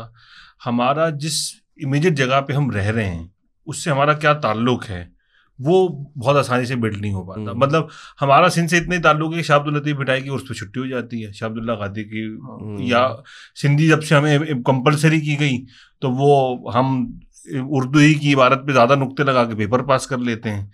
تو یہ جو یہاں ایک تعلق تھا نا لوگوں کا اپنی ثقافت سے, اپنے لوگوں سے, اپنے لوکل ہیروز سے, اپنی مقامی تاریخ سے, تو وہ تو ہم ایجوکیشن نہیں دے سکی. اچھا, پھر اس میں مجھے لگتا ہے کہ ابھی ہم ایک چوراہے پر کھڑے ہو کر اپنے راستے کا کچھ کوشش کر ہی رہے تھے کہ لگائیں, کچھ اندازہ لگائیں کہ اتنے میں جو ہے وہ گلوبل کلچر کا ایک نئی مصیبت ہمارے سر پر آن پڑی. اب اس نے کیا کیا, اس نے نہ ہمیں یہاں کا رہنے دیا نہ ہمیں وہاں کا. آپ بات کر رہے تھے نا کہ 10 مطلب کلومیٹر کے بعد ذائقہ بدلتا تھا اور لہجے بدلتے تھے. وہ احمد جاوید صاحب نے ہمیں بات سمجھائی جو کہ ہم نے بعد میں غور کی کہ اب سب لوگ ایک جیسے ہو گئے. جاوید صاحب نے بڑی اچھی بات کی کہ لوگوں کی پہلے ہینڈ رائٹنگ میں انفرادیت ہوتی تھی, سب کی ہینڈ رائٹنگ ایک جیسی ہو گئی, سب کے بات کرنے کا انداز ایک جیسا ہو گیا. آپ دیکھیں نا کراچی میں جو پرائیویٹ یونیورسٹی ہے, میں نے پڑھا بھی ہے پڑھایا بھی ہے, تو وہاں پر جتنی بھی قومیتوں کے لڑکے لڑکیاں ہوتے ہیں, میں نے جب پڑھایا یا پڑھا بھی تو ہمیں تو پتہ ہی نہیں ہوتا تھا کہ ان کی کیا ذات ہے کیا زبان ہے, کیونکہ سب کراچی کے ایک اربن کلچر کے اندر گن گئے. پنجاب جب ہم جاتے تو وہاں پہ لگتا ہے کہ ابھی بھی زیادہ اس بات کا خیال کیا جاتا ہے کہ آپ کی کیا ذات ہے, آپ کا کیا لہجہ ہے. کراچی نے تو اپنا ہی کوئی ایک رنگ پیدا کر دیا جس کے اندر سب ایک جیسے ہو گئے. بھائی پہلے تو ہم ناظم آباد اور کرنگی والے کو اردو پہچان لیتے تھے, اور مجھے بڑا دکھ ہوتا ہے, میں اسلام آباد میں جو نا ایک خاص قسم کا یہ جو آج کل ٹی وی پہ تو ہمارے ہاں سے خاص طور سے پوڈ کاسٹ میں تو کراچی کا کوئی بھی آ جاتا ہے, بیٹھ جاتا ہے نا, تو وہ ایک خاص لہجہ جو ہے نا وہ جو کراچی میں بہت کم تھا وہ اب بڑھ گیا, جس میں اب یکسانیت ہو گئی ہے. تو میں اسلام آباد میں کبھی بیٹھا ہوں یا کراچی سے باہر کہیں بھی, تو وہ لہجہ کہیں پہ بھی سنائی دے دے تو وہ کہتے ہیں یہ کراچی ہے. حالانکہ کراچی کا مجھے بڑا دکھ بھی ہوتا ہے اس لیے کہ کراچی میں ہمارے ہاں یعنی عثمانیہ کا بالکل الگ لہجہ تھا, رضویہ کا بالکل الگ تھا. ایسا ہی ہے, دونوں کے لہجے میں آسمان زمین کا فرق تھا. ٹھیک ہے, آپ ناز آباد کی سیریز سے باہر نکلتے تھے, لیاقت آباد لالوکیت کی طرف جاتے تھے, لہجہ بدلتا تھا. ٹھیک ہے, کیونکہ وہ کاخنداری لہجے پھر وہاں پہ اس طرف آ جاتے تھے. آپ سعود آباد والی سائڈ پہ جاتے تھے تو وہاں سلسلے تھوڑے سے بدل جاتے تھے. پھر ہمارے ہاں ظاہر ہے کہ 2-3 زبانیں رہتی ہیں تو وہ اپنے بھی, جیسے امارات میں ہمارے پاکستانی بھی ہیں, مصری بھی ہیں, ہندوستان سے آئے ہوئے, وہ بہاری بھی ہیں باقی. تو اس کے نتیجے میں وہاں پہ اردو کا ایک الگ ہی لہجہ دریافت ہو گیا ہے. مطلب وہ جو آتے ہیں نا, وہ معافی مشکل کا ترجمہ اردو میں کر رہے ہوتے. تو اس کے عوامل کیا ہیں؟ یہ لہجے ایک جیسے کیوں ہوگا, یا پھر اس کی وجہ بھی آپ قرارداد مقاصد بتا کے ڈھونڈیں گے؟ میں آپ کو بتا رہا ہوں نا, یہ میں نے شروع میں آپ سے عرض کیا, آپ وہ بات کھول کے کہہ رہے ہیں ان پیک کر کے. میں نے ذرا تھوڑا سا اس کو باوضو انداز میں کیا. وہ بات یہ میں نے آپ سے کہا نا کہ ہم نے پہلے دن ہی یہ طے کیا کہ ہم یونیفارمٹی پہ جائیں گے, ڈائیورسٹی پہ نہیں جائیں گے. جب آپ ڈائیورسٹی کو مسترد کرتے ہیں نا, تو اس کا نتیجہ صرف یہ تھوڑی نکلتا ہے کہ ثقافتیں جو ہے وہ بیچاری بے توقیر ہو گئیں یا ان کی آبرو ریزی شروع ہو گئی, بلکہ وہ فرق آپ کے لباس, آپ کے لہجے, آپ کے رسم الخط, آپ کی آوازیں, آپ کی موسیقی, آپ کے فن پارے, شپارے, رویے, ہر چیز کو وہ اثر انداز کرے گا. آج آپ فیصلہ کریں گے, 40 سال بعد اس کے نتائج آپ بھگتیں گے, اس لیے کہ ایک نسل باقی ہوگی. اب ہم کہتے ہیں کہ بھائی آج ہماری صحافت میں جو ہے وہ عبد المجید سالک کیوں نہیں ہے, چراغ حسن حسرت کیوں نہیں ہے. بھائی ایک دن چراغ حسن حسرت کو مرنا تھا نا, اس کے بعد یہ طے ہو چکا تھا کہ دوسرا چراغ حسن حسرت نہیں پیدا ہوگا. یہ طے ہو چکا تھا انکانشیسلی پاکستان میں. دوسرا سعادت حسن منٹو نہیں پیدا ہوگا, بس یہی ہے, یہی پہ سلسلہ ختم ہے. تو وہ یہ طے شدہ باتیں تھیں, اس لیے نہیں پیدا ہو رہے ہیں, ورنہ باقاعدہ وہی انسان, ہم وہیں سے جو آئے ہوئے لوگ ہیں وہی. ٹھیک ہے, وہ آپ کا پوائنٹ اب ذرا واضح ہو کے سمجھ آ گیا نا کہ آپ نے جب ڈائیورسٹی کا گلا گھوٹا تو وہ سب چیزیں یونٹی کے نام پر یونیفارمٹی جو ہے وہ نتیجہ نکل کے آ گیا. میرے خیال سے یہ بات تو مکمل ہو گئی. منیب بھائی آپ بھی کچھ بولیں, آج بعد میں لوگ کامنٹ میں بولیں گے کہ میں اس پوڈ کاسٹ کا حیدرآباد یا شگری صاحب جو پہلے ہاف میں کرتے ہیں نا, ویسا چپ ہو کے بیٹھ جاتے ہیں. اچھا دیکھیں, آپ نے جو کلچر والی بحث کی نا, میرا خیال ہے کہ بہت سارے لوگوں کے جو سوالات ہیں شاید اس کے ذریعے پورے ہو جائے. لیکن جب آپ کلچر جیسی براڈ ٹرمینالوجی کی بات کرتے ہیں تو ہم جانتے ہیں کہ شاید ادب اس کے بالکل پیرالل آ سکتا ہے. اور پھر آپ نے نصاب میں آنے والی تبدیلیوں کا بھی ذکر کیا. پھر دوسری طرف آپ نے یہ بھی کہا کہ ہمارے ہاں یونیفارمٹی کو فروغ دیا گیا, لیکن ادب تو بہت لکھا جا رہا تھا. اور ہمارے ہاں تو شاید ادب پڑھنے کی یا ادب پڑھنے والے کی پہچان کی پہلی شرط یہی ہوتی ہے کہ یار وہ ڈائیورسٹی پہ یقین رکھتا ہے, اسی لیے ادب پڑھ رہا ہے. اگر اسے اپنے آس پاس کے لوگوں میں جاننا ہوگا تو وہ خود دیکھ لے گا چیزیں, اور ایک جیسی چیزیں نظر آئیں گی. لیکن ادب پڑھے گا تو وہ دنیا میں جھانکے گا بھی. تو کیا یہ ہماری یونیفارمٹی کا اثر ہمارے ادب پر بھی پڑا, اور وہ کیا چیزیں تھیں جنہوں نے آپ کو بھی لکھنے کی طرف آمادہ کیا, لکھنے کی طرف راغب کیا؟ ہم نے دیکھا کہ لوگ مشہور ہونے کے لیے بولنا بہت زیادہ شروع کر دیتے ہیں. ادب تو ہمارے معاشرے میں کبھی منافع بخش رہا ہی نہیں نا. کتاب کا ایڈیشن, وہ آپ سے پچھلے دنوں بھی بات ہو رہی تھی, دوسرا ایڈیشن ہو جائے تو یا تو کتاب کی خوش قسمتی ہوتی تھی یا ناشر کی بد قسمتی ہوتی تھی کہ یار اسے لازمی رائلٹی دینا ہی پڑے گی. آپ لکھنے کی طرف کیسے آئے؟ کیا نصاب میں جو تبدیلیاں آئی یا جو نصاب میں آپ نے ادب پڑھا اس کے بعد آپ نے کہا نہیں یار میں خود بھی لکھ کے دکھاؤں گا, یا پھر آپ نے کہا کہ نہیں یار مجھے کوئی چیز متوجہ کرتی ہے لکھنے کی طرف, مجھے کوئی چیز بلاتی ہے اپنی طرف, میں اس کے پیچھے جاؤں گا؟ میرا خیال ہے کہ 2 سوال آپ نے کیے, اور نجم بھائی کی بات کو بہت زیادہ, اور بالکل LMG کا راؤنڈ چلا دیا. اتنا لوڈڈ ہے کہ اس لوڈ پہ چالان ہو جاتا ہے اور 8 بجے سے پہلے شہر میں داخل بھی نہیں ہو سکتا ہے. سوال بائی پاس پہ کھڑی رہی. بہرحال اس میں جو ہے نا, جو پہلی بات ہے کہ آپ نے کہا کہ کلچر کے پیرل جو ہے نا وہ ادب چل رہا ہوتا ہے, کہ کیا ادب کو بھی اس نے یونیفارمٹی نے متاثر کیا؟ میں سمجھتا ہوں کہ کیا. ٹھیک ہے, اب جو اس کا وہ جو خیر بہرحال پہلے اس بات کو کمپلیٹ کرتے ہیں. وہ کس طریقے سے متاثر کیا کہ ہماری جنریشن میں ہمارے لیے رائٹر کون تھے؟ وہی تھے جس کی سرپرستی اشرافیہ نے کی. وہی آئیڈیل تھے, وہی رول ماڈل تھے, وہی لکھنے کا انداز جو ہے وہ سب میں پینیٹریٹ کیا. چند سینئر لوگ تھے جن لوگوں نے لٹریچر اچھا پڑھا ہوا تھا اور ان کے پاس مجلے, رسالے, جرائد یہ سب کچھ آتے تھے. وہاں پہ وہ ان چیزوں کو پڑھ رہے ہوتے تھے, تو ان کی تحریر کے اندر کبھی آپ کو کسی کے اندر کچھ تھوڑا سا شاہد دہلوی نظر آ رہے ہیں, تو کسی کی تحریر میں تھوڑا سا آپ کو جو ہے وہ رشید احمد صدیقی نظر آ رہے ہیں, تو کسی کے یہاں فرت اللہ بیگ نظر آ رہے ہیں. ہمارے دیکھتے دیکھتے وہ سارا کچھ دکھنا ختم ہو گیا. ٹھیک ہے, تو بلکہ پورا جو جو علامہ شبلی نعمانی کا شبستان تھا اس کے دبستان تھا اس کے بالکل اس کو جانے دیجیے گا, بہت اچھا تھا. مجھے وحید قریشی کی کتاب یاد آ گئی, شبلی کی حیات معاشقہ. ہمیں جو یاد ہے نا وہ بتا بھی نہیں سکتے آپ کو, سب کو بتاؤ, اس کو جانے دینا, کچھ نہیں کاٹیں گے, کاٹ پیٹ آڈینس خود کر لے گی, ہم صحیح بات کریں گے. اور اس کے ساتھ احمد فراز کا مصرع بھی لگا دیجیے گا. کون سا والا؟ اچھا نہیں, میں تو وہ یاد کر رہا تھا, میں تو احمد فراز کا وہ شے یاد کر رہا تھا کہ میں آنے والے زمانے سے ڈر رہا ہوں فراز, کہ میں نے دیکھی آنکھیں اداس لوگ. آپ تو اداس لوگ کہتے ہو, میری طرف اشارہ کر دیا آپ. لیکن بہرحال چونکہ لیکن یہ ہم نے دیکھا کہ یا تو ممتاز مفتی صاحب تھے, یا اشفاق احمد صاحب تھے, اور یا شہاب نامے والے قدرت اللہ شہاب صاحب تھے, یا پھر ہمارے نیچے آ جائیں تو اشتیاق احمد صاحب تھے, اور یا بس ان کے ارد گرد جو ہے ساری نسیم حجازی. جی. تو یہ ساری چیزیں ہماری سوسائٹی میں رہی, اور ہم سے بھی اگر کسی نے پوچھا یا ہمارے دوستوں سے بھی کسی نے پوچھا تو سب کے اوپر یہی صرف ایک محدود لٹریچر تھا جو ان کے اوپر طاری تھا. اور وہ لٹریچر نہ صرف یہ کہ ہمیں ایک یکساں قسم کے پیٹرن میں, ایک سیٹ پیٹرن میں ڈال رہا تھا, بلکہ وہ ہمارے لب و لہجے اور ہمارا لکھنے کا انداز بھی مرتب کر رہا تھا. تو میں پشتون ہو کے بھی اسی دبستان میں چل رہا ہوں, دوسرا سرائکی ہو کے بھی اسی میں چل رہا ہے, کسی کا بیک گراؤنڈ نہیں پتہ چل رہا کہ یہ کہاں سے آ رہا ہے, ٹھیک ہے, یا جو لہجے تھے وہ ختم ہو گئے. اس کے بعد مجھے ایسا لگتا ہے کہ لٹریچر پاکستان میں بہت بہترین لکھا گیا. اسی دوران بھی بہت زبردست لٹریچر چل رہا تھا, اس لیے کہ وہ تو عروج کا ٹائم تھا اس کا, لیکن ظاہر ہے کہ اس کی سرپرستی نہیں تھی, تو وہ آگے نہ نصاب میں تھا, نہ کتاب میں تھا, نہ کسی حوالے میں تھا. لیکن جو اچھا لٹریچر تھا وہ 10-15 ہزار لوگوں کا ایک سرکل تھا, اسی کے بیچ گھوم رہا تھا. بس اس نے ان کو پڑھ لیا, انہوں نے ان کو پڑھ لیا, تیسرے نے تبصرہ کر دیا. ایک رسالہ ہے وہ ٹوٹل 500 شائع ہوتا ہے, وہ چند لوگوں کے گھروں میں چلا گیا, گھر میں ابا نے پڑھ لیا, اور بچوں کو وہ رسالہ بور لگتا ہے تو وہ نہیں پڑھ رہے, ٹھیک ہے. اور ابا اس بات پہ قائل بھی نہیں کر سکتے کہ یہ بھی پڑھنے کی چیز ہے, اس لیے کہ بھائی ہم حسن عسکری کو کیوں پڑھیں بھائی, ٹھیک ہے, پڑھنے کی ضرورت ہی نہیں ہے. تو بہرحال اس چیز کو اب جا کے ڈیجیٹل میڈیا نے کچھ توڑا ہے. جی, جبکہ حالات کو دیکھتے ہوئے عسکری کو تو پڑھنا ہی چاہیے. تو لیکن اب ہم نے جا کے جو ہے نا یہ دیکھا ہے کہ ڈیجیٹل میڈیا کی وجہ سے ایک فرق پڑا. فرق اس لیے پڑا کہ جو مصنفین غائب تھے, نظر نہیں آتے تھے, ہمیں ایسا لگتا تھا کہ یہ کسی بالا خانے میں بیٹھ کے لکھ رہے ہوتے ہیں, اور پتہ نہیں سوتے بھی ہوں گے, نہیں سوتے ہوں گے, کیسے بالا خانے کا ہاتھ لگا تو کرنٹ تو نہیں مارتے ہوں گے.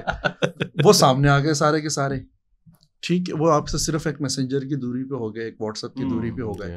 نتیجہ اس کا یہ نکلا کہ چونکہ وہ شخص خود آ کے سوشل میڈیا پہ ایک مورچہ لگا کے بیٹھا ہوا ہے, جانا اس کو کسی نے کسی بالکل غیر متعلق کمنٹ کی وجہ سے, لیکن جب وہ اس کے پیچھے چلتا ہوا آیا تو اس کو اچانک نظر آیا کہ بھائی جان ادھر تو اس کے پاس پورا کوئی الگ ہی کہانی ہے, اس کے پاس لٹریچر ہے, ڈسکورس ہے, اور اس کے پاس اپنی ایک انفرادیت ہے, تو وہ اس سے وابستہ ہو گیا. اب اس کو لے کر آتے ہیں یہاں پہ. میں ان خوش قسمت لوگوں میں سے تھا کچھ حوالوں سے کہ پہلے تو میری بدقسمتی یہ رہی کہ میں خود ایک محدود حلقے میں تھا, وہاں پہ مذہبی لٹریچر ہی دیکھا اور پڑھا جا سکتا تھا, اس سے آگے تو آپ کی پہنچتی ہی نہیں نا. یا یہ ہو کہ آپ کے حلقے میں کوئی تیسرا, کوئی چھٹا, ساتواں کوئی دوست ایسا ہو جو آپ کو ریفر کر دے کسی دوسری کتاب کے اندر, کہ جہاں آپ کے مطالعے میں تھوڑی سی ڈائیورسٹی آئے. تو ڈائیورسٹی کا یا تنوع کا تو کوئی سوال ہی پیدا نہیں ہوتا تھا. لیکن ہوا خوش قسمتی سے کہ بس کتاب تھوڑی بہت اگر پڑھ رہے تھے, کتاب نے ایک دوسری کتاب کو پکڑ لیا, اور اس کے ٹائٹل تھا, وہ ٹائٹل آپ کو اچھا لگا, حالانکہ اس کا تعلق اندر جب آپ پڑھنے لگیں گے تو اس ٹائٹل سے اس کو پڑھنے کا کوئی تعلق نہیں ہے. پہلے زمانے میں تھمبنیل لگتے تھے, تب بھی لگتے تھے, ایگزیکٹلی, ٹھیک ہے. لیکن جب آپ نے اٹھایا تو 3 صفحے پڑھے تو آپ کو لگنے لگا کہ استاد چیز تو اصولی طور پہ غلط ہے, لیکن مزہ بہت آ رہا ہے.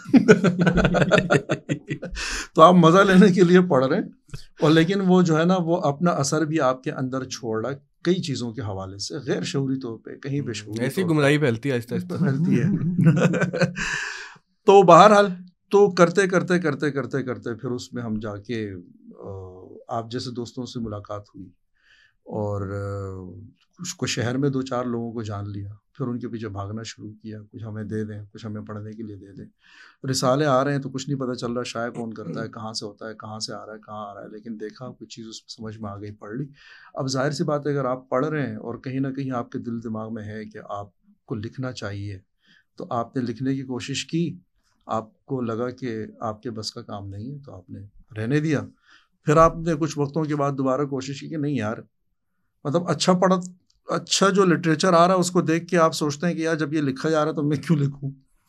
پھر آپ ایک بیہودہ لٹریچر دیکھتے ہیں، پھر آپ کہتے ہیں کہ یار جب یہ لکھ رہے ہیں تو میں کیوں نہ لکھوں. تو اسی کشمکش میں جو ہے نا زندگی گزر رہی ہے. اور اس دوران کچھ اچھے لوگ مل گئے اتفاق سے، یہ بھی میری خوش قسمتی ہے کہ جنہوں نے پکڑ لی ہاتھ سے اور انہوں نے کہا کہ تمہیں تو لکھنا ہی ہوگا، اور انہوں نے اگر جھوٹ موٹ بھی تعریف کر دی تو ہمارے کام آ گئی کہ نہیں لکھنا چاہیے. اور ہم نے شکر ہے کہ ہم اس نسل میں سے ہیں کہ ہم نے تھوڑے وہ لوگ لیکن دیکھے کہ جو آپ کے اندر تھوڑا سا بھی کچھ دیکھ لیتے تو آپ کو راستہ دینے کی کوشش کرتے تھے، دباتے نہیں تھے، دیوار سے لگاتے نہیں تھے، اور خود آپ کو ڈھونڈ کے نکالتے تھے اور آپ سے کوئی اصرار کرتے تھے. اور ظاہر سی بات ہے کہ انسان تو پھر یہ تو پھر بات ہے کہ اگر آپ مجھے کہیں گے کہ یار آپ بہت اچھا لکھتے ہیں تو مجھے یہ بات اچھی نہ لگے، یہ ہو نہیں سکتا. اچھی تو لگے گی، آپ ایب نارمل نہ ہو. ہاں تو وہ اپنا ایک اثر تو چھوڑے گی. تو بس زندگی میں ایسے 2-4 استاد، یعنی جو استاد کی حیثیت رکھتے تھے ہماری زندگی میں، انہوں نے تھوڑا سا راستہ دیا اور ہم نے پکڑ لیا. امیر مینائی نے کہا تھا تعریف شاعر کو مست رکھتی ہے تعریف شعر امیر، 100 بوتلوں کا نشہ ہے اس. واہ واہ واہ واہ. اچھا اس میں ایک لیکن فنود آپ یہ نہیں دیکھتے کہ یہ ایک طرف تو یہ پورا ٹائم تھا جو آپ نے کہا کہ ہمارے یہاں ایک یکسانیت یا ایک طے شدہ سے ایک فریم تھا ادب میں یا صحافت میں یا ثقافت میں جو بھی، لیکن ہم پچھلے 20 سال میں دیکھتے ہیں سوشل میڈیا کے آنے کے بعد جو مختلف زبانیں ہیں اس میں جو لوگ کام کر رہے ہیں شاعری میں، ادب میں، ان کے یہاں بھی ایک نیا ایسا لگتا ہے کہ ایک اویکننگ کسی تحریک ہے. مطلب آپ کو پشتون نوجوانوں میں نظر آئے گا کہ وہ شاعری کی طرف ایک نیا ان کا رجحان اپنا پیدا ہوا ہے. پنجاب کے اندر وسیب کے لوگ آپ دیکھیں وہ سرائکی میں اپنا کام کر رہے ہیں. آپ بلکہ آپ تو اس طرف بھی گئے گلگت بلتستان، وہاں بھی لوگوں کے اندر، تو اس کو ذرا یہ بھی تو ایک نیا فنومنا ہے نا. مجھے ویسے یہ بھی مجھے بڑا دلچسپ لگتا ہے، کیونکہ میں اس کو دیکھ کے مجھے بڑی خوشی بھی ہوتی ہے، حیرت بھی ہوتی ہے. لیکن مجھے جو لگنے لگا ہے نا، مجھے ایسا لگتا ہے کہ اس میں بھی سوشل میڈیا نے اور ٹیکنالوجی نے بڑا رول پلے کیا ہے. کیونکہ جب ٹیکنالوجی آئی نا، مجھے وہ زمانہ بھی یاد ہے جب ہمارے اینڈرائڈ فون آئے تو یہ اردو کو ریکگنائز نہیں کرتا تھا. جی ایسا ہی شروع میں، اور خطرات لوگ کہتے تھے کہ اب اردو رسم خط ختم ہو جائے گا اور جنازہ نکل جائے گا. پھر ہم نے یہ بھی دیکھا کہ جب سوشل میڈیا کے پلیٹ فارمز آئے تو وہ بھی اردو کو ریکگنائز نہیں کرتے تھے. فیس بک نہیں کرتے تھے. اور اگر آپ ابھی بھی 2010 تک بھی شاید اگر پیچھے چلے جائیں تو آپ کو زیادہ تر کمنٹس جو ہے نا وہ رومن میں نظر آئیں گے. پوسٹ بھی آپ کو جو لوگ اردو میں لکھنا چاہ رہے ہیں وہ رومن میں لکھ رہے ہیں اس ٹائم بھی. لیکن رفتہ رفتہ ہم نے یہ دیکھا کہ وہ لوگ جو لوگ انگلش میڈیم میں پڑھے، او لیولز اے لیولز کے بچے تھے، جب وہ نکلے ہم نے اپنی آنکھوں سے دیکھ لیا کہ وہ ہم سے واٹس ایپ پہ، میسنجر پہ، کمنٹس میں اردو رسم الخط میں بات کرنا شروع ہو گئے. ٹھیک ہے، اس لیے کہ ایک تو یہ بڑی مہربانی ہوئی کہ جو ہمارا فونیٹک کی ورڈ آیا وہ بہت زیادہ جو ہے وہ فرینڈلی تھا، انگریزی، ہاں، اور وہ بالکل جو انگریزی کے ہمارے حروف جو الفابیٹس اس کے ساتھ ہمارے حروف تہجی اس کے ساتھ الائن متصل ہو گئے. تو اس میں جو ہے نا وہ کرنے کے لیے، یعنی آج بھی اگر کوئی نیا شخص اٹھائے اور وہ اردو لکھنے کی کوشش کرے تو بہت کم دقت اس کو ہوگی، اور میرا خیال ہے کہ ہفتے 2 ہفتے میں 3 ہفتے میں اس کا ہاتھ رواں ہو جائے گا. اس چیز نے بڑا رول پلے کیا. پھر ظاہر سی بات ہے کہ ہمارے جو لکھنے والے تھے اردو میں، جو اردو میں ہی لکھنے کا اچھا فن جانتے تھے، وہ جب آئے سوشل میڈیا پہ، انہوں نے جب لکھنا شروع کیا، وہاں سے انسپریشن لی لوگوں نے. تو کسی نے 1 لائن لکھنا شروع کی، 3 لائن لکھنا شروع کی، اور اس نے بڑے رائٹرز پیدا کر دیے اس پچھلے 10 سالوں میں، بڑے رائٹرز. اور میرا خیال ہے کہ اگر سروے کر کے ان کے سامنے 2-3 سوالات اسی حوالے سے اگر رکھے جائیں جو آصف صاحب نے رکھا، تو میرا خیال ہے کہ وہ تصور بھی نہیں کر رہے ہوں گے اپنی زندگی میں کہیں کہ ہم اردو میں لکھنے والے کے طور پہ جانے پہچانے جائیں گے، کہ ہم کچھ لائنیں لکھ لیتے ہیں یا کھینچ لیتے ہیں. اس موقع پہ اگر ہم رعایت اللہ فاروقی صاحب کا ذکر نہ کریں تو یہ فیس بک سے زیادتی ہوگی. ان سے زیادہ فیس بک سے زیادتی ہوگی. بہت سے لوگ ان کو پڑھنے کے لیے فیس بک استعمال کرتے ہیں، دیکھا. بالکل بلا شبہ. بلکہ فیس بک پہ جو لکھنے کی روایت آئی ہے اس میں تو فاروقی صاحب کا بڑا رول، بڑا کردار ہے. اور پھر وہ جدید اور قدیم کا ایک وہ بھی ہے امتزاج میں. خیر اسی پرانی اس کو شبستان فیس بک ہی کر لیتے ہیں. آپ کہہ سکتے ہیں. اچھا مادری زبانوں کے معاملے میں بھی یہی ہوا. ویسے میں بھی ان لوگوں میں سے ہوں کہ مجھے تو پشتو پڑھنا بھی نہیں آتی تھی کیونکہ ہم کراچی میں پلے بڑے، اردو میں پیدا ہوئے، اردو میں بڑے ہوئے. پشتو صرف بولنا آتی تھی، اور بولنا بھی کیا آتی تھی، بس وہ جو غصہ بول چال کی زبان. پیدا اردو میں ہوئے، بڑے اردو میں، غصہ صرف پشتو میں ہوتا ہے. ہاں غصہ پشتو میں ہوتے تھے، گالی بھی پشتو میں دے لیتے تھے. اور لطیفہ اس کی کیا وجہ ہے؟ دیکھیں آپ تو اتنے پڑھے لکھے خاندان سے ہیں، تو ابھی ہم جو باتیں کر رہے تھے نا کہ بچوں کو اپنی مادری زبان نہیں سکھائی جاتی لکھنا پڑھنا، تو آپ کیا ایسا کیوں واقعہ ہوا یہ؟ ہمارے ہاں ایک تو یہ کہ میں ایسے علاقے سے ہوں کہ وہاں پہ کسی کو بھی، وہاں پہ تو شرح خواندگی بالکل ہی زیرو تھی. ٹھیک ہے، ہمارے والد صاحب جب آئے تھے کراچی تو وہ شاید ابتدائی لوگوں میں سے ایک تھے کہ جو کہ پڑھنے کی طرف ان کا رجحان پیدا ہو رہا تھا. تو ہمارے ہاں کوئی پشتو لکھنے کے حوالے سے یا پشتو میں جو ہے نا، یا پشتو ادب کی طرف کوئی رجحان نہیں تھا. رسم الخط کی طرف بھی نہیں تھا اور ادب کی طرف بھی نہیں تھا. ہمارے والد صاحب کا ادب کی طرف بہت رجحان تھا، لیکن عربی اور فارسی، اس کے علاوہ کسی ادب کو ادب مانتے ہی نہیں تھے. بلکہ ہمارے یہاں بھی کسی کے ہاتھ میں اردو کی کتاب دیکھ لیتے تو بگڑے جاتے تھے کہ بھائی فارسی پڑھو یا عربی پڑھو، یہ سب وہیں سے نکل کے آ رہا ہے. تو ہم استدلال تو ٹھیک تھا بہرحال تو وہ پشتو کا استدلال ہمیشہ ٹھیک ہوتا ہے. تو پشتو کے حوالے سے ہمارے یہاں اتنا نہیں تھا. لیکن میں اس جنریشن میں ہوں کہ جب سوشل میڈیا پہ آنے کے بعد میں نے پھر اس رسم الخط کو جاننے کی کوشش کی. اولاً تو پڑھنا آیا، پھر اس کے بعد لکھنا آیا، اور اس میں بھی بڑا کردار یہ ہوا کہ ہمارے جو اینڈرائڈ فونز ہیں اس نے بھی پشتو کو ریکگنائز کر لیا، اور اس میں اب سندھی بھی آ رہی ہے، باقی زبانیں بھی آ رہی ہیں. تو ان کے لیے نا بول چال بہت آسان ہو گیا، اس کے کی بورڈز بھی بہت ایزی رکھے گئے. وہ لوگوں کے لیے کہنا، لکھنا، بات کرنا، پہنچانا بہت آسان ہو گیا. اچھا میں ایک سوال اپنی طور پہ آخری طور پہ کرنا چاہ رہا ہوں، پھر کچھ اور آپ کے سوالات کر لیجیے گا. کہ یہ جو آپ پورا منظرنامہ ہم نے دیکھا نا کہ بھائی ریاست کا جبر رہا اور ایک یونیفارمٹی کو ہم نے نافذ کیا وغیرہ، اس میں آپ کو نہیں لگتا کہ جو ہماری معاشی تنگ دستی ہے، معاشی بدحالی ہے، اس کا بھی ایک بڑا کردار رہا کہ لوگ ادب تک رسائی نہ ہونا، کتابوں تک دسترس نہ ہونا؟ کیونکہ بھائی جس گھر میں پیسے تھے وہ تو 70s میں بھی کتاب آ رہی تھی. جو ہمارے ہاں جو متمول طبقہ یہی کہتے ہیں نا اردو میں ذرا، تو کیا ہوتا ہے، تو وہ تو پہلے سے کتاب پڑھ رہا تھا نا. سیٹ لوگ کہتے ہیں. میرا خیال اپنا یہ ہے کہ میں نے تو اس زمانے میں جب لوگ تنگ دست تھے، کتاب کے پیچھے جس طریقے سے وہ بھاگتے تھے اور جس طریقے سے لاتے تھے، ہمارے تو مجھے یاد ہے ہمارے گھر کے بالکل سامنے ہی جو ہے نا ایک دکان تھی اسٹیشنری کی، اور وہاں سے عمران سیریز آتا تھا ہمارے گھر، اور کرائے پہ آتا تھا. پیسے نہیں تھے نا تو کرائے پہ آتا تھا. کتابیں کرائے پہ آتی تھیں اور بہت چھوٹا سا اس کا کرایہ ہوتا تھا. آپ ایک خاص ٹائم کے اندر اپنا مطالعہ پورا کرتے تھے، آپ واپس کر دیتے تھے. اور مجھے یہ بھی یاد ہے کیونکہ ہمارا گھر کا جو ماحول تھا وہ بڑا سخت قسم کا تھا، تو وہ جو ہمارے یہاں عمران سیریز بھی جو آتا تھا وہ فاروقی صاحب لے کر آتے تھے، اور وہ بھی اخبار میں اس طریقے سے جیسے واڈکا وسکی کی بوتل چھپا کے لے کے آ رہے ہیں. اچھا، یعنی کہ عمران نام پہ بہت پرانا بین ہے پاکستان. تو وہ جو ہے نا، جو ہمارے دکان والے تھے وہ بتاتے بھی تھے کہ بھائی لے کے تو جا رہے ہو لیکن کسی کو پتہ نہ چل جائے. کسی کو مراد یہ ہے کہ آپ کے ابا کو نہ پتہ چل جائے. اور ہمارے 2 بھائی تھے، وہ پڑھتے تھے، تو وہ باقاعدہ کرایہ دے کے باقاعدہ لے کر آتے تھے، اور 1 ہفتے کا اس کا ٹائم ہوتا تھا، 1 ہفتے میں آپ نے واپس کرنا ہے. اور مجھے بہت اچھی طریقے سے یاد ہے، یہ وہ زمانہ جس زمانے میں مجھے پڑھنا نہیں آتا تھا لیکن عمران سیریز میرے دماغ میں تھا کیونکہ وہ میں ان لوگوں کو پڑھتے ہوئے دیکھتا تھا. اور جب میں یہ سامنے جب بسا اوقات ایسا ہوتا تھا کہ جب آپ جاتے تھے عمران سیریز مانگنے کے لیے تو وہ کہیں نہ کہیں لگی ہوئی ہوتی تھی، تو لوگ انتظار کر رہے ہوتے تھے کہ اب فلاں سے فارغ ہو کے واپس آئے گی تو ہمارے گھر آئے گی. اب اسٹیشنری سے مجھے فی الحال اسٹیشنری مارٹ یاد آ گیا، سائیں کمال خان شیرانی اور عبداللہ جمال کا. ان کی بھی جو ڈاکٹر شاہ محمد مری صاحب نے شاہ کے قافلے میں سارے، ہاں، تو وہ بھی ایک اسٹیشنری ہے. اور وہاں پہ جب بیٹھ کے ان لوگوں نے اپنا تھوڑا بہت 2-4 پیسے کمانا شروع کیا تو بنیادی مقصد بھی اس کا انہوں نے یہی رکھا تھا کہ یہاں سے ہم نے لٹریچر بانٹنا ہے. تو ان کی کتابیں جو آتی تھیں وہ بھی چوری، کیونکہ پولیس کے چھاپے بھی پڑتے تھے، اور وہ تو خیر وہ کمیونسٹ انقلاب سے بھی وابستہ لوگ تھے، تو اس لیے بھی آپ اگر سبت حسن بانٹیں گے ادھر ادھر اور لینن اور ٹراٹسکی کی بات کریں گے تو ظاہر سی بات ہے کہ اس زمانے میں تو بہت ہی مشکل کام تھا.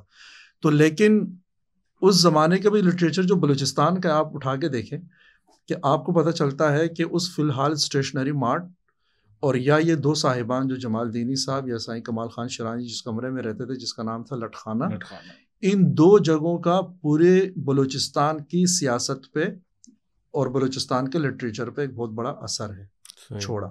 ٹھیک ہے، یہ مینگل صاحب ہوں، محمود خان اچکزئی صاحب کے والد صاحب خان عبدالصمد خان صاحب ہوں، یہ اسی لٹخانے سے گزرے ہوئے لوگ ہیں. بلکہ ایک زمانے میں تو اکبر بگٹی صاحب جو ہے وہ اس کے فنڈ وہ رہ چکے ہیں، ڈونر رہ چکے تھے.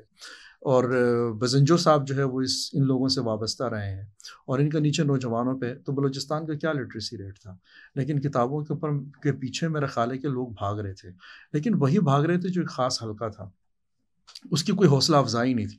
مثال کے طور پہ اگر اس زمانے کی میں اگر آپ سے کہوں کہ آج کے حساب سے اگر اس زمانے میں کوئی غلام باغ ٹائپ کی یا راجندر سنگھ بیدی صاحب کا کوئی مجموعہ میرے گھر میں رکھا ہوتا تو میرا خیال ہے کہ پھٹی پھٹی آنکھوں سے دیکھا جاتا ہے کہ مطلب یہی کو پڑھنے والی چیز ہے. خشونت سنگھ کو بھی کو پڑھے گا تو ان کی تصویر بھی اتنی ممنوع قسم کی تصویر ہوتی تھی کہ یار یہ آپ کیا پڑھ رہے ہیں، ان کی شکل دیکھ کے لگ جاتا تھا کچھ غلط پڑھا یار.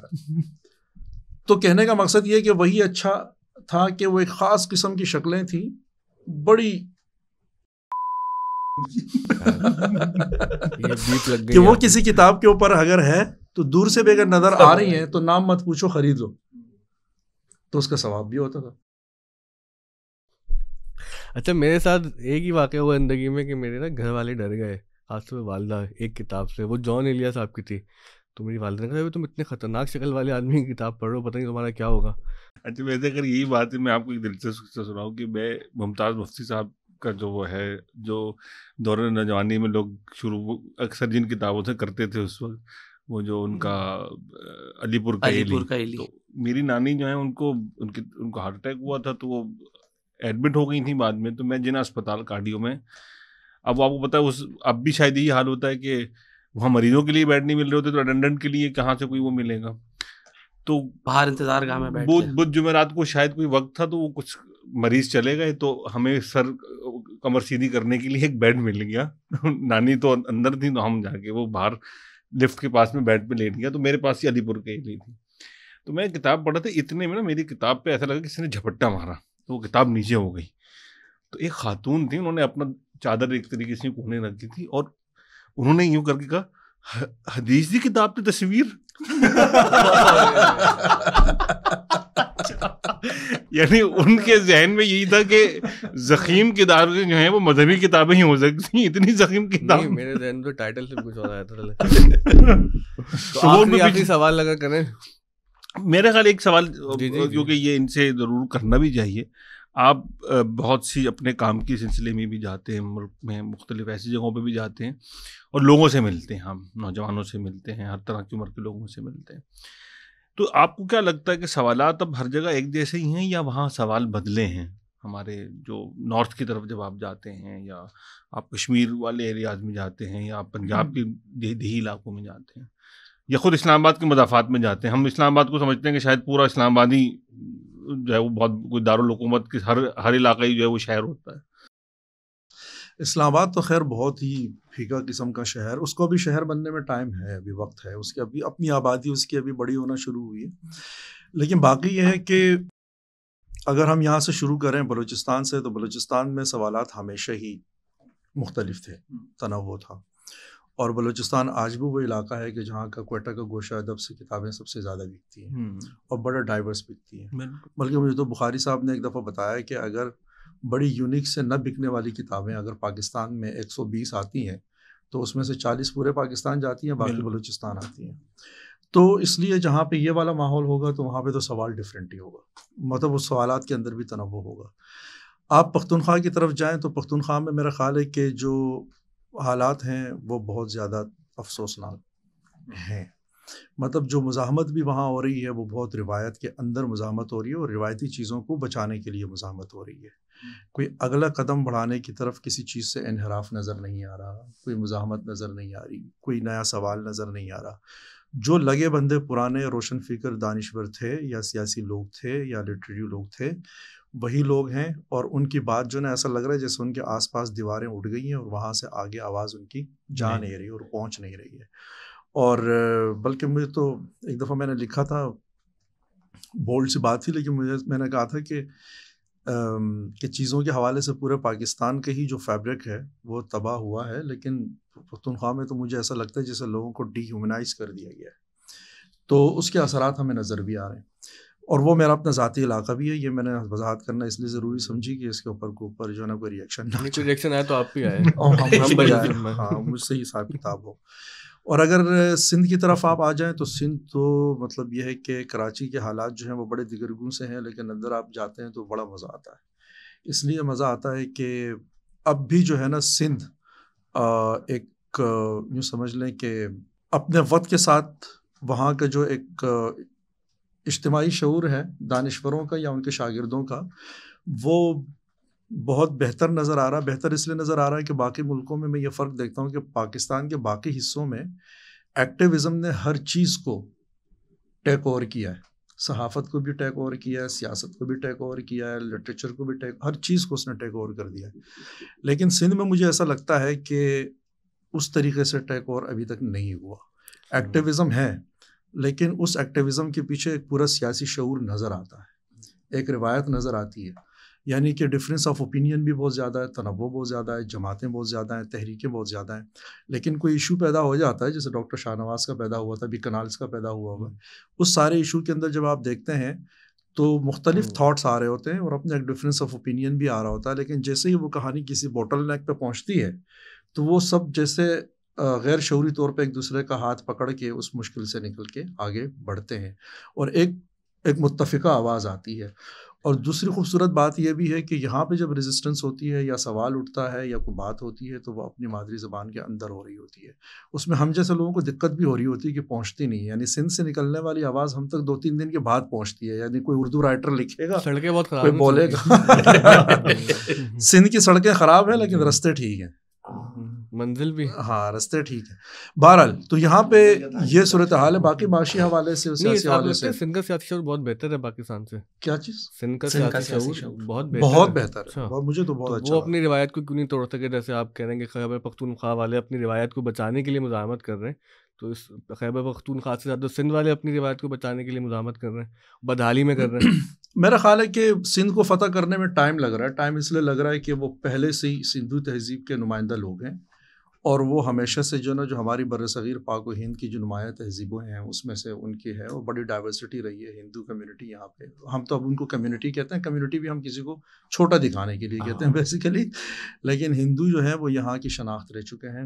بڑی بڑی قومیتیں یہاں پہ آباد رہی ہیں، اور یہاں کے لوگ جو ہیں وہ چاہے پارٹیشن سے پہلے دیکھیں یا پارٹیشن کے بعد دیکھیں، آپ کو لٹریچر میں بھی، ادبی تحریکوں میں بھی، آپ کو سیاسی تحریکوں میں بھی یہاں کے لوگ جو ہے نا پاکستان کی سطح پہ یا بر صغیر کی سطح پہ بھی بہت نمایاں نظر آتے ہیں. ہمارے یہاں پاکستان میں تو حوالہ دینے کے قابل اگر کوئی چیز ہے تو نیب کی تحریک ہے، اس میں تو سندھ کا بہت بڑا حصہ ہے. حالانکہ اس کی بنیاد رکھنے والے لوگ یا تو بنگال ادھر مشرقی پاکستان کے لوگ تھے یا پھر خان عبدالولی خان اور ان کی رشتہ دار عزیز تھے. لیکن اس میں کتنا بڑا رول پلے کیا یہاں سے رسول بخش جیسے نام آئے، فضل اللہ، اور ہمارے یہ جو جن کا بھی پچھلے دنوں انتقال بھی ہو گیا، جو شاعر دوست تھے، دوست ہمارے تو دوست نہیں کہنا چاہیے، بڑے آدمی تھے، اساتذہ جیسے تھے. بہرحال ہاں ہم میرا خیال ہے کہ ٹائم اس میں زیادہ ہو رہا ہے. لیکن اگر نارتھ کی طرف جائیں تو نارتھ میں اور کشمیر میں اب مجھے ایسا لگتا ہے کہ ماحول پہلے سے بدل گیا. نارتھ میں پہلے جو ہے نا بہت، یعنی جو ترقی بھی تھی وہ بھی بڑی کوئی روایتی قسم کی تھی، ایک ببل میں رہنے والے لوگ لگتے تھے. لیکن اب آپ نارتھ میں جائیں تو وہاں پہ لوگوں کے لب و لہجے، وہاں پہ لوگوں کے سوالات، وہاں پہ لوگوں کی گفتگو، وہاں پہ لوگوں کی سرگرمیاں بہت اچھی ہو گئی ہیں.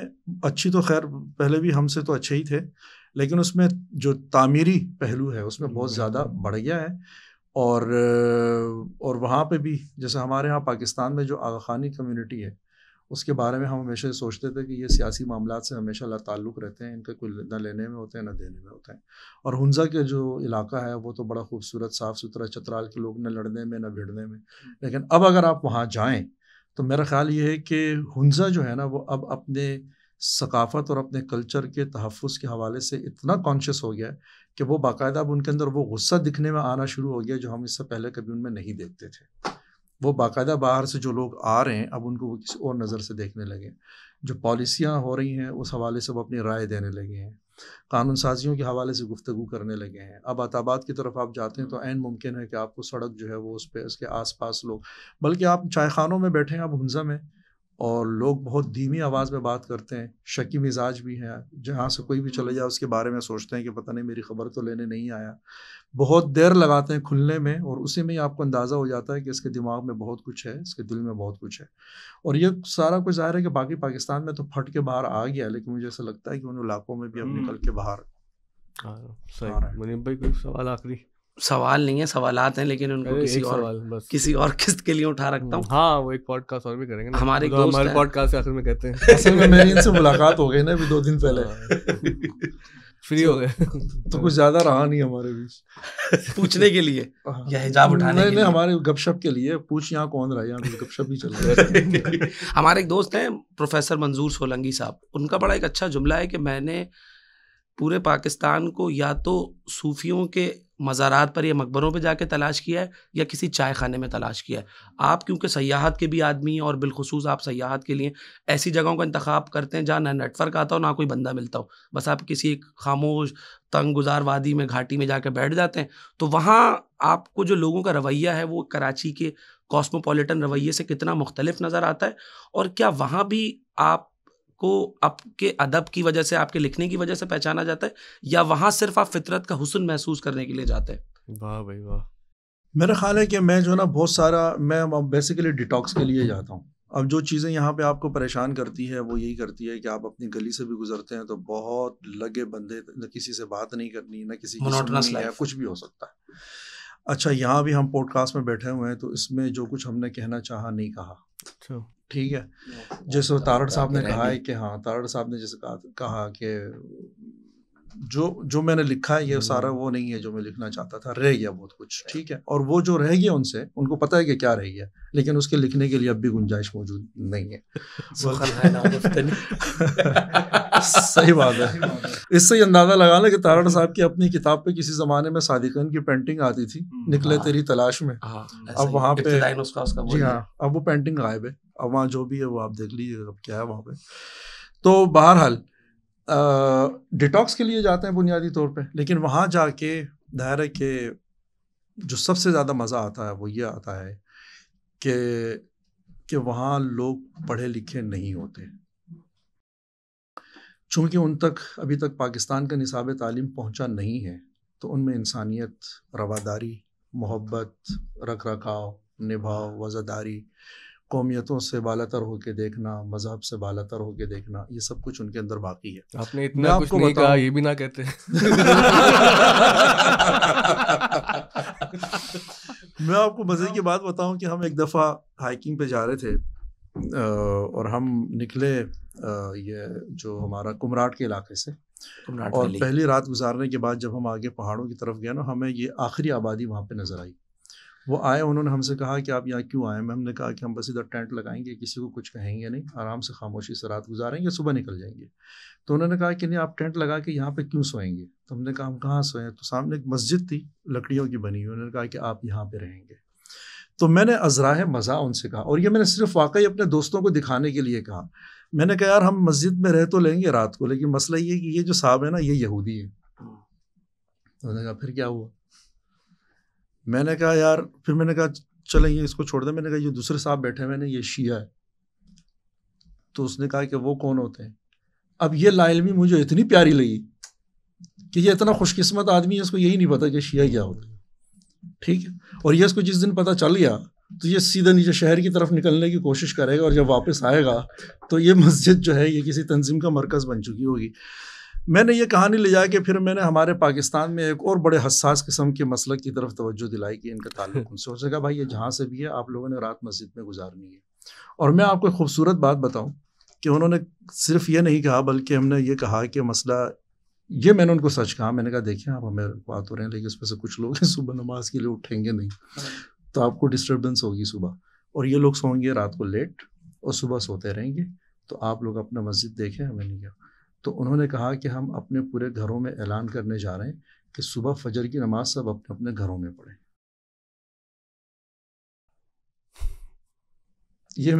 جی کون سی کتاب میں پڑھا تھا آپ نے واقعہ؟ میں نے اس مسجد کی تصویر میں نے لگائی بھی ہے فیس بک پہ آج سے 2 سال پہلے, اور اس کا کیپشن میں نے, مجھے اگر یاد رہے صحیح طریقے سے, تو میں نے لکھا تھا کہ یہ ایک مسجد ہے اور میں اس مسجد کی کہانی لکھنا چاہتا ہوں. ٹھیک ہے, تو وہاں پہ یہ چیزیں, وہاں پہ آپ کی چرواہوں سے ملاقات ہوتی ہے جن کو نہیں پتہ نیچے کتنا سریا بچ گیا ہے اور کلائمیٹ چینج کے کیا مسائل ہیں, پرندے مر رہے ہیں اور جو ہے نا آپ کی چڑیاں ختم ہو رہی ہیں, پانی کی کمی ہو گئی ہے, یہ سارے سلسلے ان سے دور ہیں. اور ان سے جب آپ ملتے ہیں تو ایسا لگتا ہے جیسے چرواہے سے جب آپ کی ملاقات ہوتی ہے نا, کاش مجھے ڈاکٹر وحید صاحب کی جو ہے وہ نظم یاد ہوتی ہے, خانہ بدوش. ہاں, لیکن جب آپ جاتے ہیں نا تو آپ کو پتہ چلتا ہے اس نظم کا صحیح وہاں پہ, کہ وہ جب ان لوگوں سے, وہ ایسے لوگ ہیں جن کے بارے میں آپ یہ کہہ سکتے ہیں کہ یار ان لوگوں سے یہ پانی سے بات کرتے ہیں, پہاڑ ان کو جواب دیتے ہیں, ہوائیں ان کو جواب دیتی ہیں, درخت ان کو جواب دیتے ہیں, یہ ان سے کلام کرتے ہیں. یہ جو پورا فطرت کا حسن ہے, اور وہ پھر ہم انسانوں میں, ہم کیونکہ ترسے ہوئے لوگ ہیں نا, ترسے ہوئے لوگ اس سینس میں کہ یہ جو ان کے ہاں رواداری ہے. میں کراچی میں پلا بڑھا, لیکن میں کراچی میں یہ دیکھتا تھا کہ پڑھے لکھے لوگ ہیں لیکن اندر جو نا ہندو کمیونٹی کے لیے انہوں نے گلاس الگ رکھا ہوا ہے, پلیٹ الگ رکھی ہوئی ہے, برتن الگ ہے.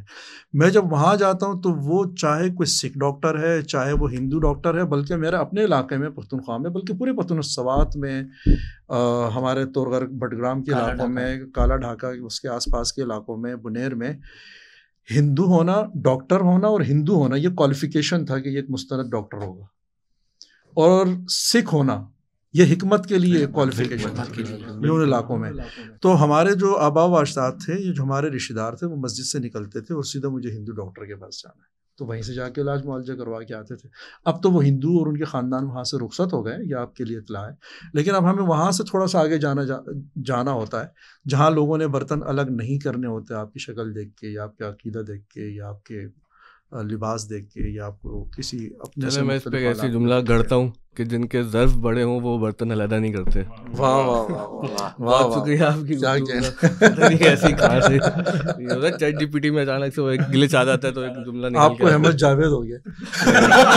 نہیں, میں آپ کو احمد جاوید صاحب کے 2 اشعار آخر میں سناتا ہوں اور جن پہ ہم پوڈ کاسٹ کا اختتام کرتے ہیں. یہی ملا ہے وراثت میں بے نواؤں کو, دبی دبی سی خاموشی, گھٹی گھٹی آواز, ہمارے پاس اب اس کے سوا بچا کیا ہے, گھناؤنی سی خاموشی, گھناؤنی آواز. بہت شکریہ آپ کی آمد کا, اور امید ہے کہ دیکھنے والے آپ کا احتساب کریں گے. ہم اس سے مبرہ ہیں, ادارہ ذمہ دار نہیں ہے. وہ ڈسکلیمر رانا صاحب وہ لگوا سارا اصالہ ثواب مجھے پوڈ کاسٹ پہ. لیکن اچھا لگا آپ سے بات کر کے, بہت سی لرننگ ہے. ظاہر ہے کہ اس میں اختلاف رائے کا سب کو حق ہے, لیکن بات سننی چاہیے, بات سمجھنی چاہیے, اور بات سننے سے سمجھنے سے نئی راہیں پیدا ہوتی ہیں اور ٹالرنس کا دروازہ کھلتا ہے. اور ہمیں بہرحال یہ اس بات پہ تو متفق ہونا چاہیے کہ جتنا ظلم, جتنا ہم نے یہاں پہ ٹیررزم کا مسئلہ, انتہا پسندی کا مسئلہ بھگتا ہے اور بھگت رہے ہیں, ہم چاہتے ہیں کہ ہماری آئندہ نسلیں, جو آئندہ والی نسلیں ہیں, وہ اس افریط سے جان چھڑائیں اور ایک خوشحال پاکستان, ایک پرامن پاکستان دیکھیں.